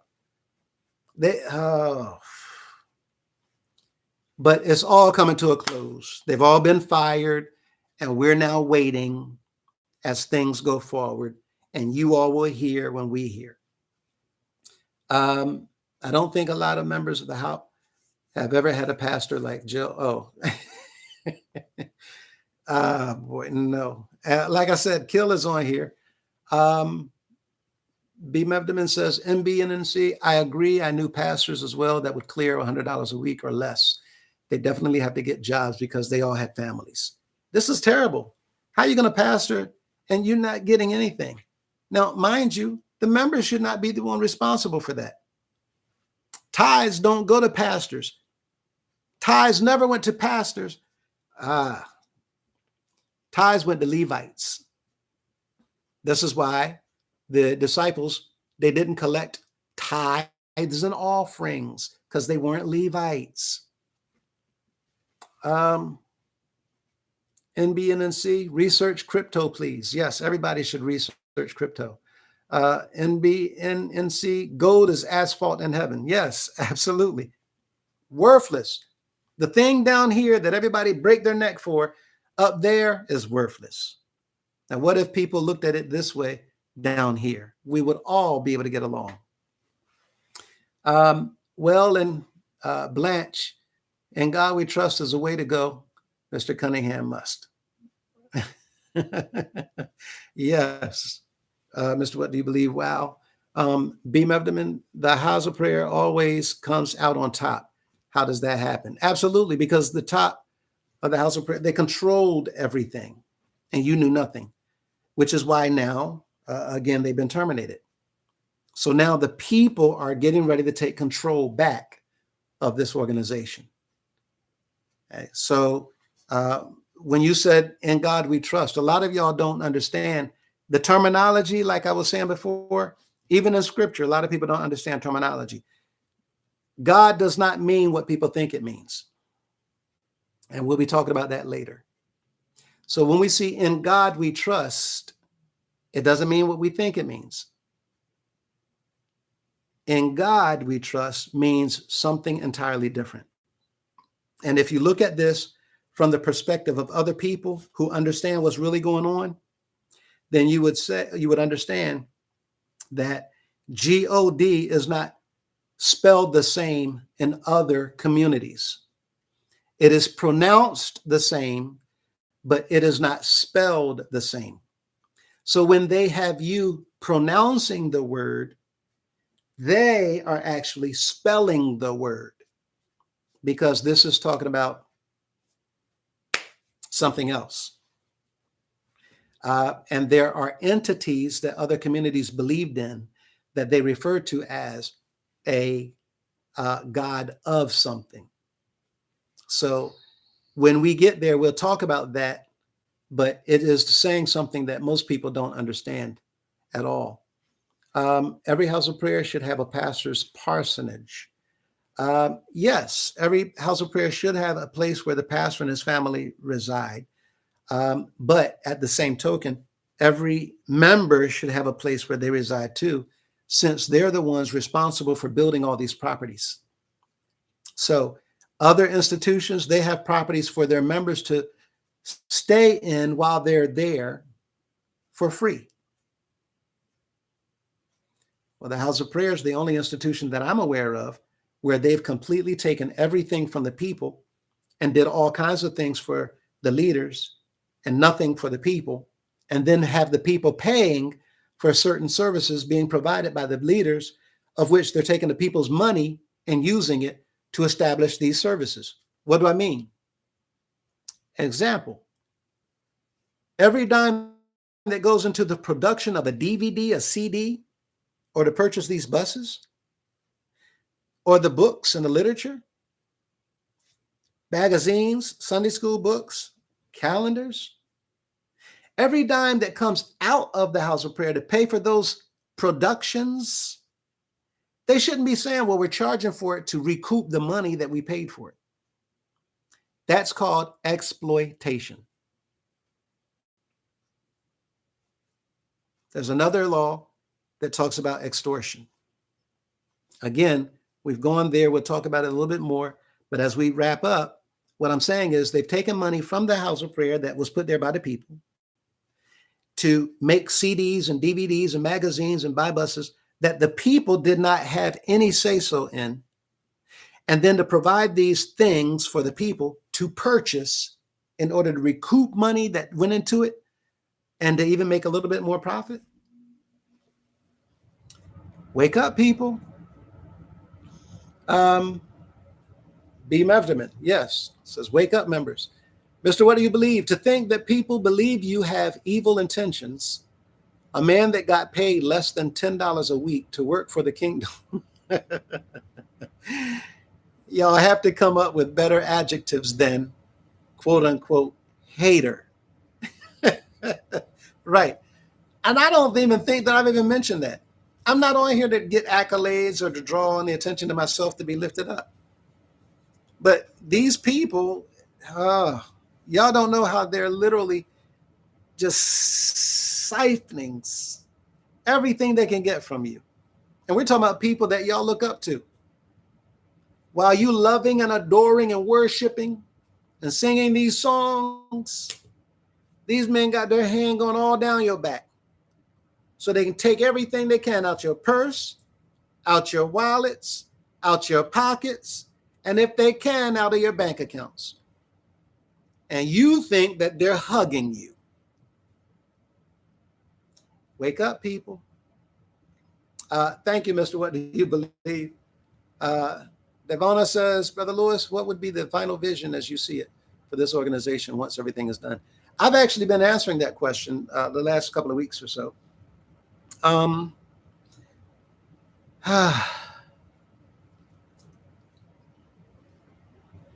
The apartments, no more rent for these apartments.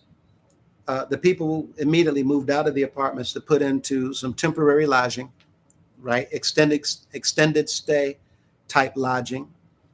Some of these are corporate lodging facilities that are already furnished, right?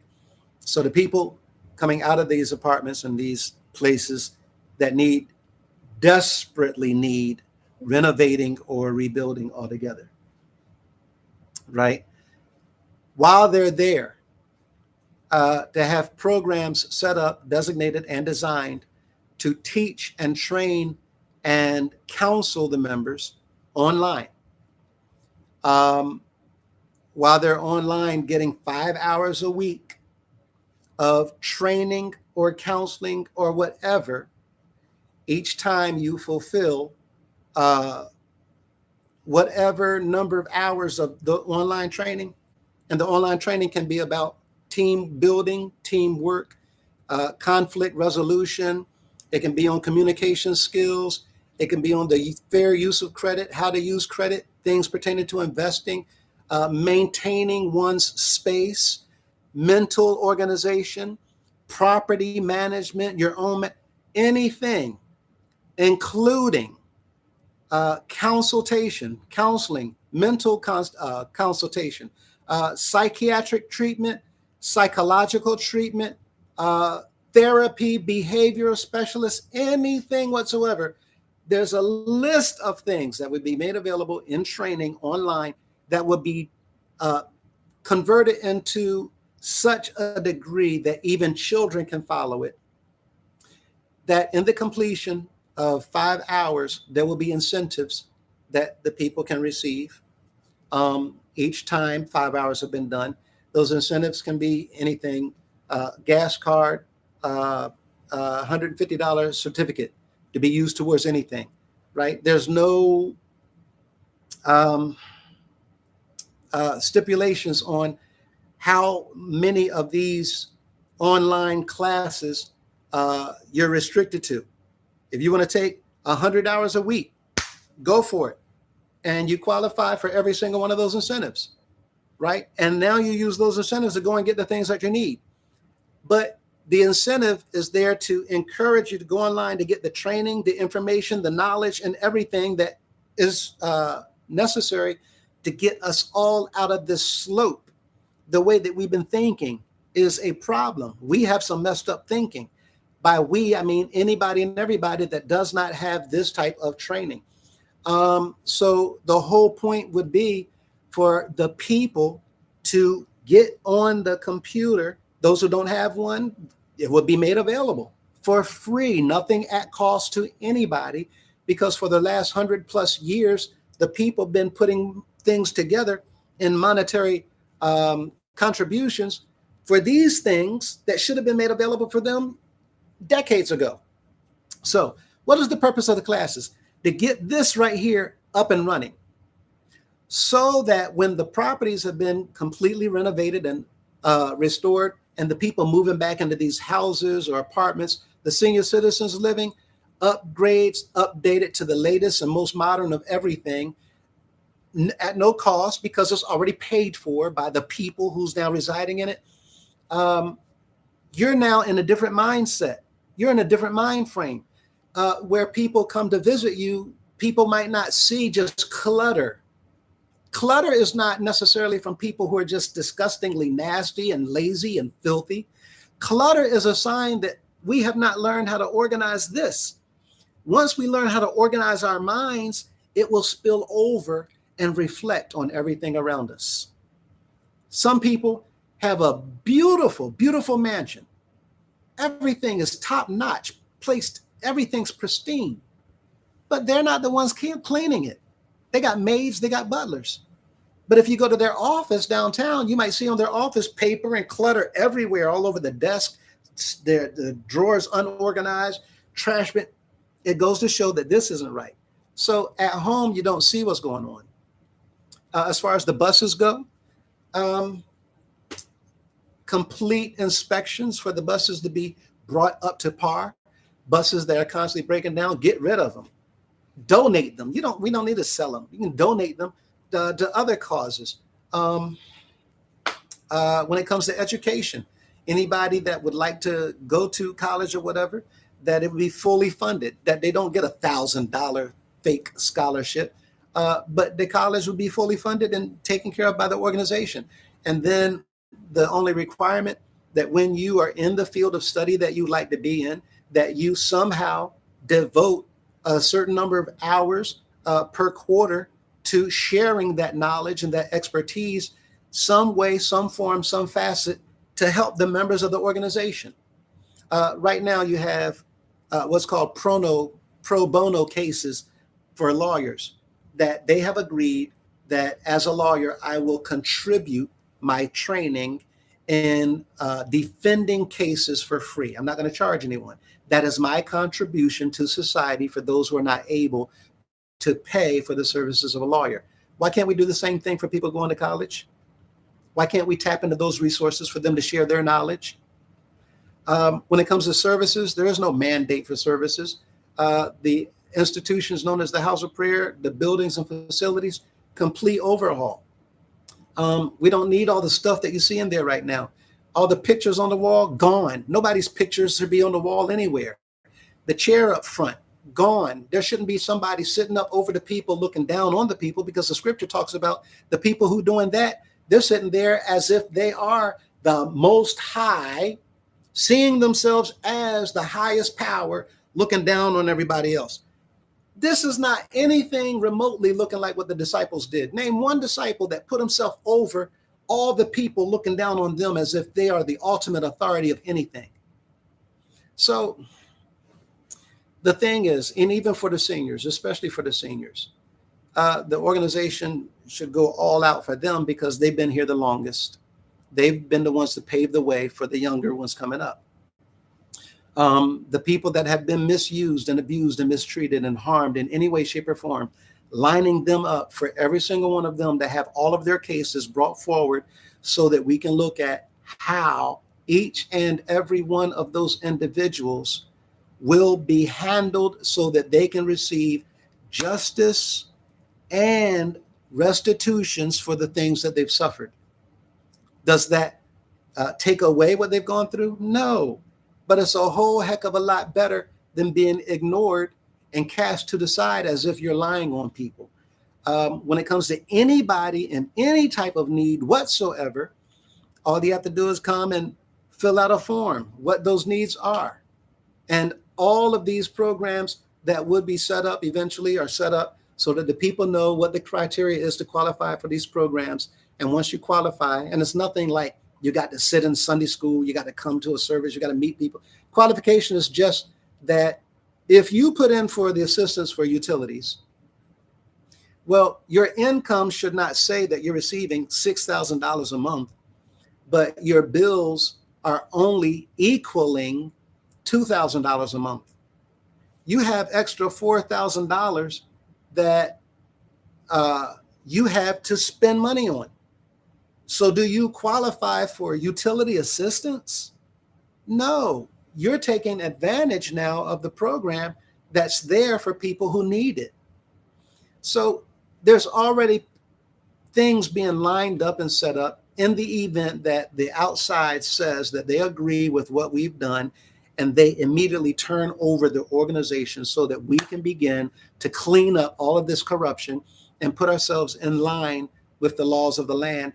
And then once and for all, the members of the organization will be in a position where the organization will be taking care of the members and not having the members take care of the organization. When we say organization today, all that means is taking care of a bishop and a handful of people around him. Well, guess what? He is not the organization. He is supposedly the hired chief executive officer, which means he has a job to do. And if his performance evaluation says that he needs to be fired, then he simply needs to be fired. He's not the organization.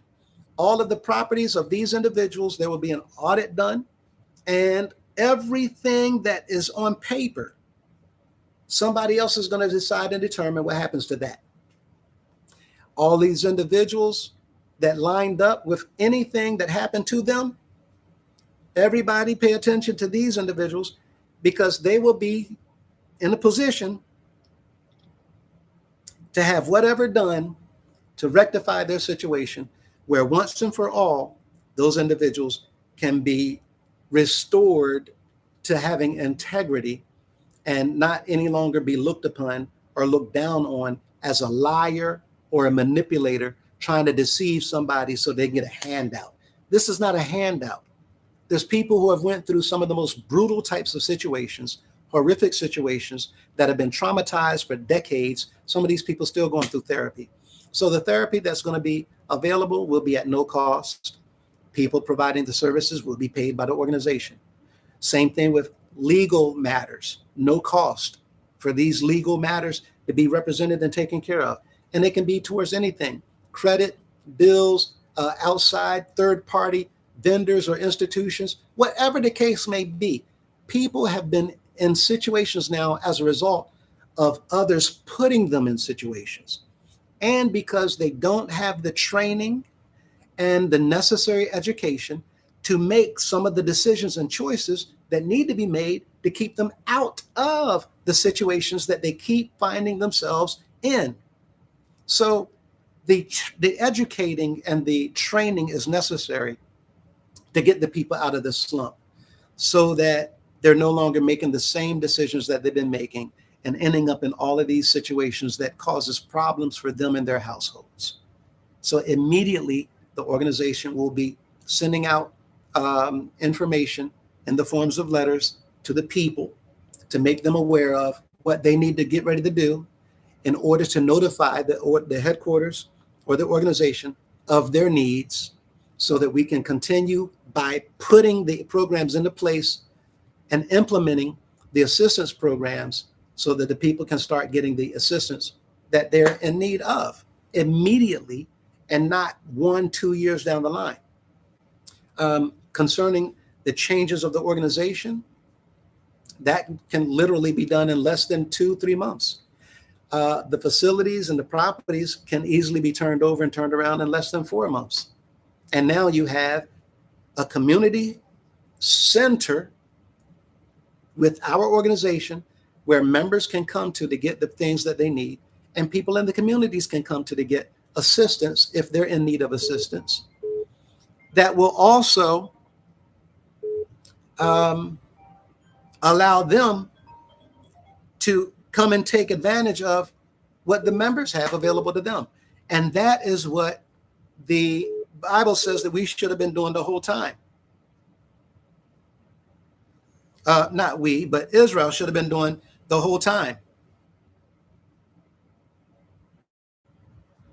And with that said, it doesn't take but a few weeks to do that.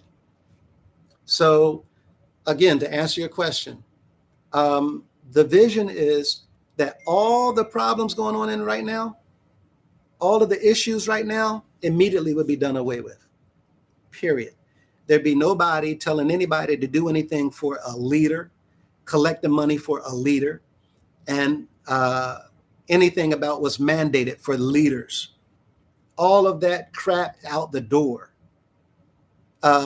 We have this thing coming up with Christmas lights.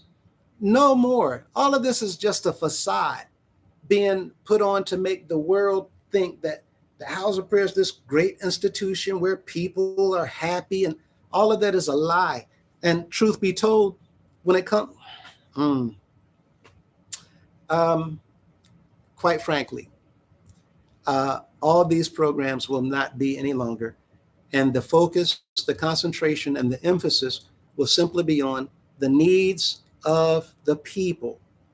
Current members first, past members who left, they'll be ahead of the line. People who have been abused and have gone through the things that they've gone through, suffering at the hands of the leaders of the organization, they'll be in line getting all of their needs. People will be committed to seeing what was done, what needs to be recorded and documented and looked into for them to immediately get done what they need to have done, for them to receive satisfaction whenever we talk about the word justice. As far as everybody else, to immediately begin to take advantage of what the organization has available to them to help them. These aren't things that are new. These are things that should have been going on the whole time. We've had farms, but the members didn't know nothing about it. We have graveyards that the members of the organization don't know nothing about. We have people having funeral services where the leaders of the organization saying, no, you can't funeralize them here because they had a problem with the organization. All this stuff is petty. Our leaders look like children having little arguments on the playground. This is, everything will be committed to black and white, period. Members and non-members, this is what's available. If you want it, here it is. If you don't, no big deal. It's here for all of those who need it. There's no tick for tack in a real nonprofit organization. The purpose is for the people in that organization to put themselves in a position where they can meet the needs to help people who cannot find that help nowhere else. We're supposed to be in position as an organization of servitude and not in a position of dominating people and taking as much as we can from people. So that's what the organization will be if these things go this way, and if the people, the members, agree when we have these meetings. One person won't be making no decisions and choices that everybody needs to follow. The decisions and choices for any nonprofit organization are supposed to be coming from the demands and the requests of the people, not from 1, 2, 3 people, from all the people according to a majority vote. That's why they've been having General Assembly. They're congregating, bringing the people there, but the people don't know that they're lying, deceiving, and manipulating them by giving them the impression that y'all did an important job today. It's all a lie, which is why the bishop comes wandering in 5 hours late and got the people singing songs for him and giving money, and he making all these decisions and walking out the door to jump inside of his Maybach again. The outside does not know that that's what's going on in the house of prayer. They don't have a clue. When they find out, every member of the house of prayer is going to understand that you've been lied to this whole time. And after this whole thing is cleaned up, every member of the house of prayer is going to be saying, we should have done this years ago. That's what it is that I envision is coming soon into our organization. When you say they're terminated, do you mean metaphorically or legally? No, legally. Go back and watch the video from last Saturday. In the beginning of the video, I read a declaration, and you'll hear in the declaration the actual words.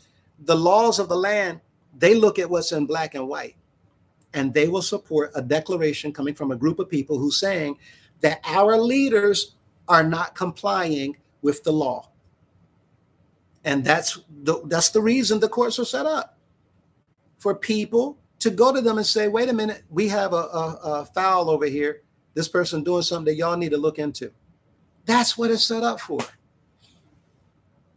So legally, they've been terminated. We don't have a pastor in the organization. We don't have a council in the house of prayer. There is no bishop of the house of prayer right now, not legally.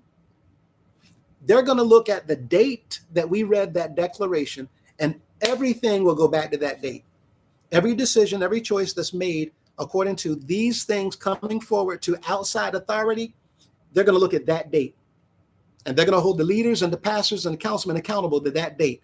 Why is it that you still been doing all this stuff, whatever, and they fired you? Y'all didn't do nothing to meet any of the concerns of the people for all this time. And now when they finally find out that they had the authority all along to stand up and fire you, and they do it according to the letter of the law, why would y'all not comply? No, y'all forced them to bring you in here. And my job is to meet the needs of these taxpayers. See, this is what's coming. And they've had a whole time to fix it. Because they're still traveling and collecting coins from the people, businesses. Yeah, and again, understand everybody, they're going to not change. As I said in the meeting, I don't expect them to change. We know they're not going to change, but let a judge order it. See if they ignore the judge. If they do, I guarantee you, some people in uniforms that's not going to have UHOP on their uniform, they're going to come in. And every one of those persons who broke the order of a judge in the court of the law of the land, they're going to carry them people up out of there. I guarantee you, he's not going to be traveling around no convocation. He's not going to be having buses pull up to Portal Drive. So y'all watch.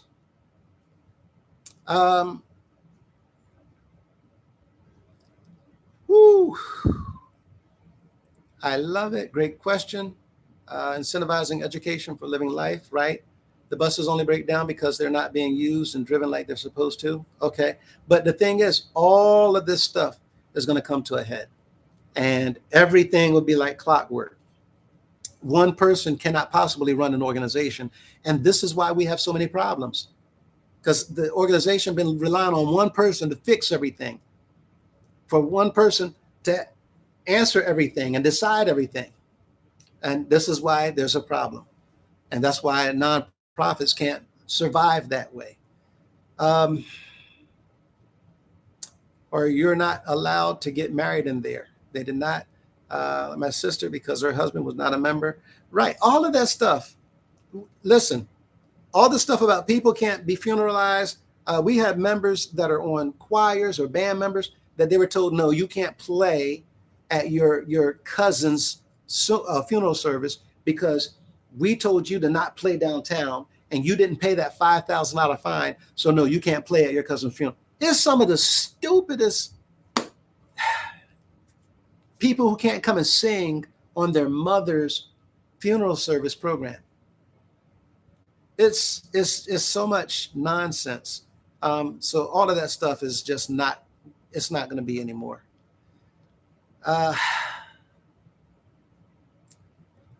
She went to Baptist church that welcomed it, right, and cult mentality. Exactly. So I'm grateful for all of your comments, all of the things that you touched on today in this fellowship. Again, I said I was going to try to keep it 2 hours. But again, I'm passionate about trying to get things across to the members to understand where we are, because there was a need for people to stand up and get to a position and a place where, okay, we're not taking this no more. And now we're seeing this beginning to happen. People are coming out and speaking up and saying and sharing the things that's been on their mind. Last thing is this.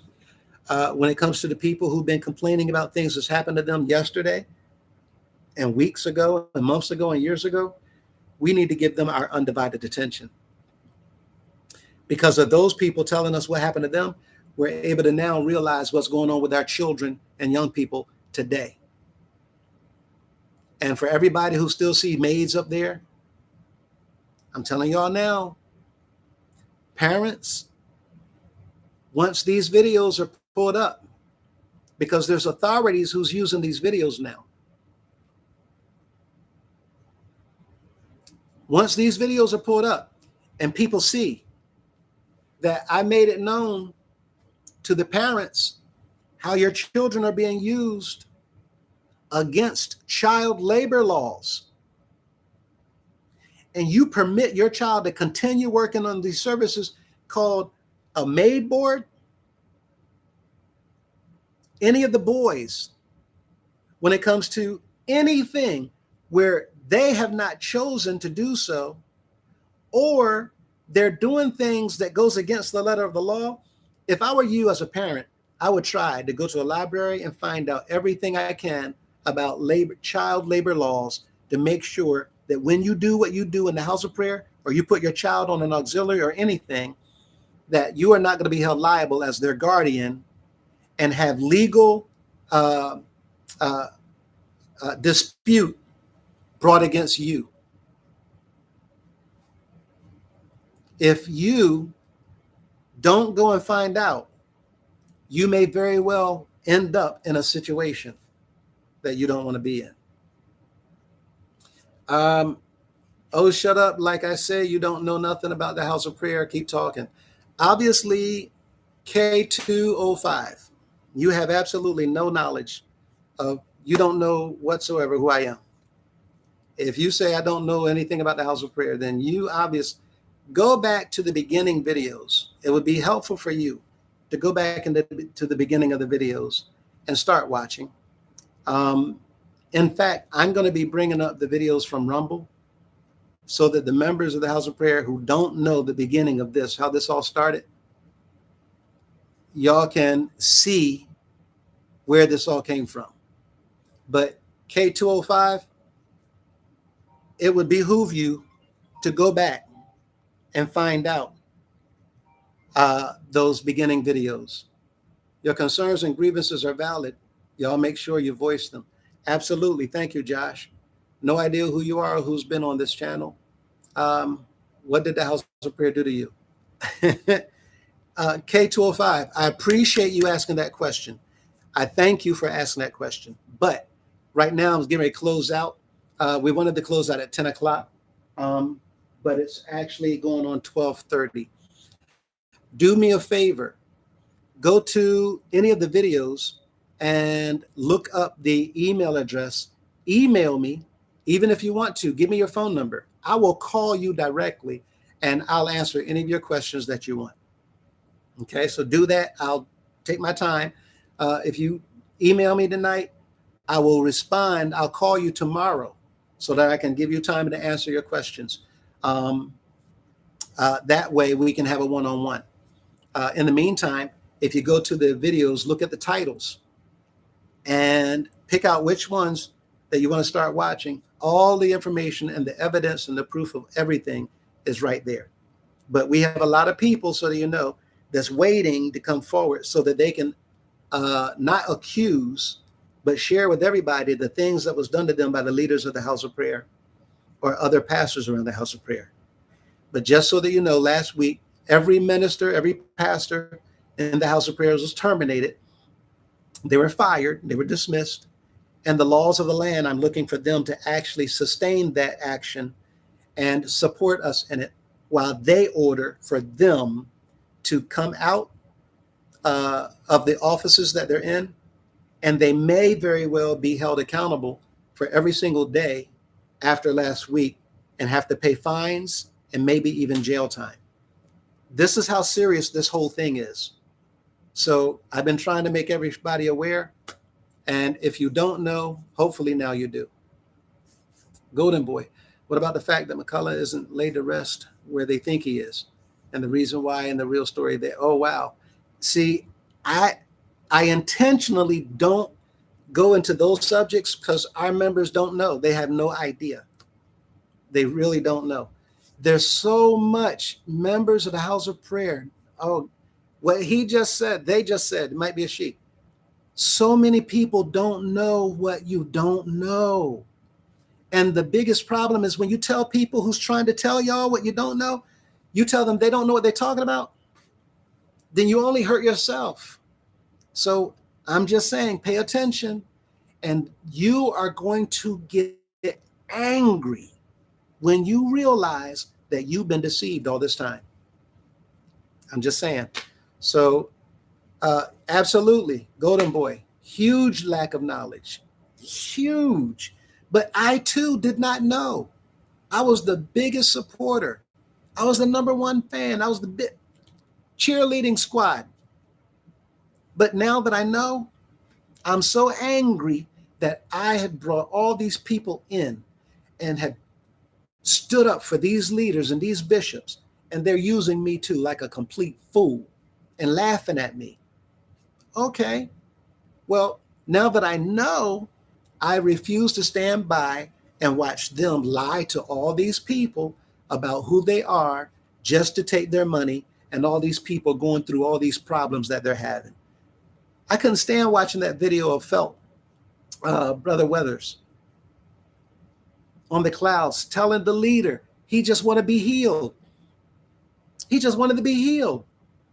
But he turned it around, the leader did, as if, well, you're going through what you're going through, and that's going to give glory to the Most High. He getting glory out of your condition. It was a lie. He said what he said because he knew that he could not heal that man. People are doing all kinds of things, believing in people who are lying to them and deceiving them. And they're putting their whole everything into these men. I can't be a part of that. And I'm not going to die and leave this world and have to stand before in judgment for the things that I've done to bring people into this place and have them believing in these men. And the whole time I found out the truth and I'm going to run and leave and forget everybody else in here. No. I'm going to do everything I can. After this, if the law of the land says, Mr. Lewis, we thank you for everything that you have done and your wife have done and all those people who are helping you have done, but we cannot sustain that. If they told me that right now, I may appeal. But after the appellate court says what they say, if they go in line with them, I'm done. I've done everything I can do. My conscience will be clear. But until we get there, I'm hook, line, and sinker. My teeth are so far into this, and the people who's waiting, the women who went through the crap that they went through, they're waiting. That's why Mrs. Madison is doing what she did. She too is a victim. Y'all don't realize she's a victim of this stuff. She knows it's happened, and what was going on, it happened with her. So I feel sorry, but it's time to bring all this stuff to an end. So with that in mind, Adam McCullough wasn't having it. They had no room for her, so she had to move as she should have done. Right.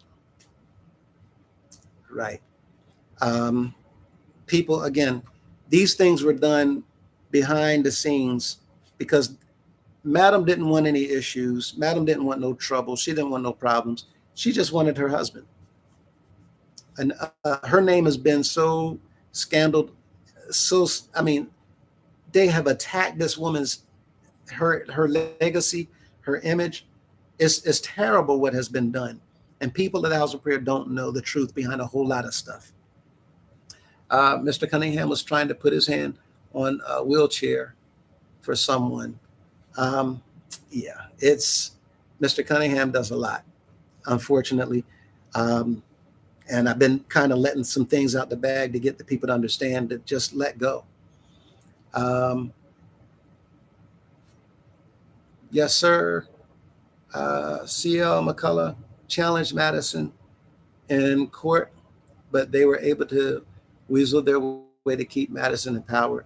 Yeah, a lot of people don't know, Golden Boy, that there's been a lot of the monies from the House of Prayer that's gone out into different places that went into people's separate and undisclosed and private bank accounts that have been under things that was not in their name, that they've tapped into to retrieve the monies that was put there by people who was called by people who know Mrs. Madison. Okay, so money has been the culprit of getting rid of a lot of problems for Mrs. Madison. And that's why they look at her the way they do today, because she's able to pull strings to get people out of stuff because she's using the House of Prayer money to do it. And that's why we're doing what we're doing this way. For those of you now, you finally know I was not going to go that way so that she can pull any of her strings and use money from the House of Prayer.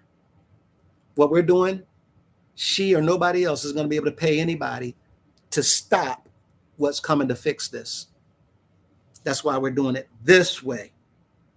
Nobody's going to know who a judge is. Nobody's going to know who attorneys are. Nobody's going to know the people who's involved to call into question the actions that these people have been a part of. Nobody's going to know. So how can you pay and set up things and make arrangements? So that's why it's taken a little bit of time. So you have to be wise in making the moves that you make when there's people waiting so that they can dump all this money on people. No. You go around the money, go around it. So that now when they get that letter, it's too late. And this is what's coming. So this time, yesterday they preached saying God only used one man. All that stuff they saying is, we ignore that stuff, pay that stuff no mind. And everybody at this point in time, just tell everybody else in the house of prayer, just get ready, because this whole thing is done. It's over. And that's why so many people are quiet right now. Last thing is a random outsider can raise issues to authorities, and a 501c3 will be thoroughly investigated by IRS, the only entity that doesn't need permission to accept banking. Y'all, he said it. A lot of things coming up that I'm not having to say. Apparently other people know a little bit of the stuff that I'm talking about. So I'm not saying everything. I told y'all, my last year in the Navy, I was trained by the United States government to do taxes. My last year in the Navy, I was filing taxes. I became a chief tax analyst. But y'all don't know this. The tax code is written alongside of the law of the land. And the law of the land works hand in hand with the tax code. So that's all. In the words of Forrest Gump, that's all I'm going to say about that. So with that in mind, and Golden Boys Air Force. Nice. Golden Boy, we had a lot of competition with you guys out there on the grinder in A school. So I'm sure that will take back memories. But thank you guys. Hoo-ah, Golden Boy. And everybody else, thank you guys for your time. And we'll be back on Saturday afternoon. Thank you, sir. I appreciate it. He said we definitely dropped some nuggets too. But we'll be back this weekend. If we can, I might come on at the end of one of the next videos. Greer family. Absolutely. Hats off to you, boss. We may come back at the end of one of the videos coming up prior to Tuesday. And I might have another live session in the event that something takes place this week. I don't want to say too soon. But also put the word out, please, that all maids and all former maids that would like to get together privately, nobody else on the line, let them know that we'll be initiating an opportunity once a week for them to start coming together. And at the same token, this is going to be for them to hear from maids of yesterday so that they can talk about different things. I was not aware that the maids don't have conversation. It's pretty much a rule that the maids, it's an unwritten rule that they don't talk about mating. Maids don't have these conversations with one another because certain things that happen to one maid does not happen to every maid. And each maid is not being told to do exactly the same thing as every other maid that might be carrying out the same responsibilities. So I'm just saying, this is going to be for the maids only, so that they can talk to one another about their different experiences. Other maids can confirm for them that those things happen with them too, or they can tell them what to look out for. So current maids, past maids, you'll have the opportunity to talk to older maids of yesterday. So we're trying to get that set up right now. We may have it done by next week, but we're trying right now. The maids need an outlet. They need to be able to talk to other people, and they need others who understand what it was like being a maid. So this is what's coming up, and any other updates, I'll keep you all posted as we come forward with new information.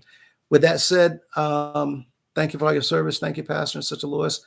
You're welcome. You're welcome. Thanks so much, even for continued service. You're welcome. And I think they're talking about military. Thank you for your service. I'm retired. But everybody, we want to thank you all for giving of your time, your attention, and for joining in with us so that we can have this conversation. We wouldn't be able to have this conversation if it wasn't for you all with the questions that you have, and for the interest that you have in these things being addressed, and for people to be put to a stop to things that they've been doing for heaven knows how long. So thank you guys for this time. And we hope that you can make it next time. Absolutely, Josh. Thank you, sir. And same thing, Aunt Kareen. You all have a good night, and we'll see you in the next video. Take care, everybody.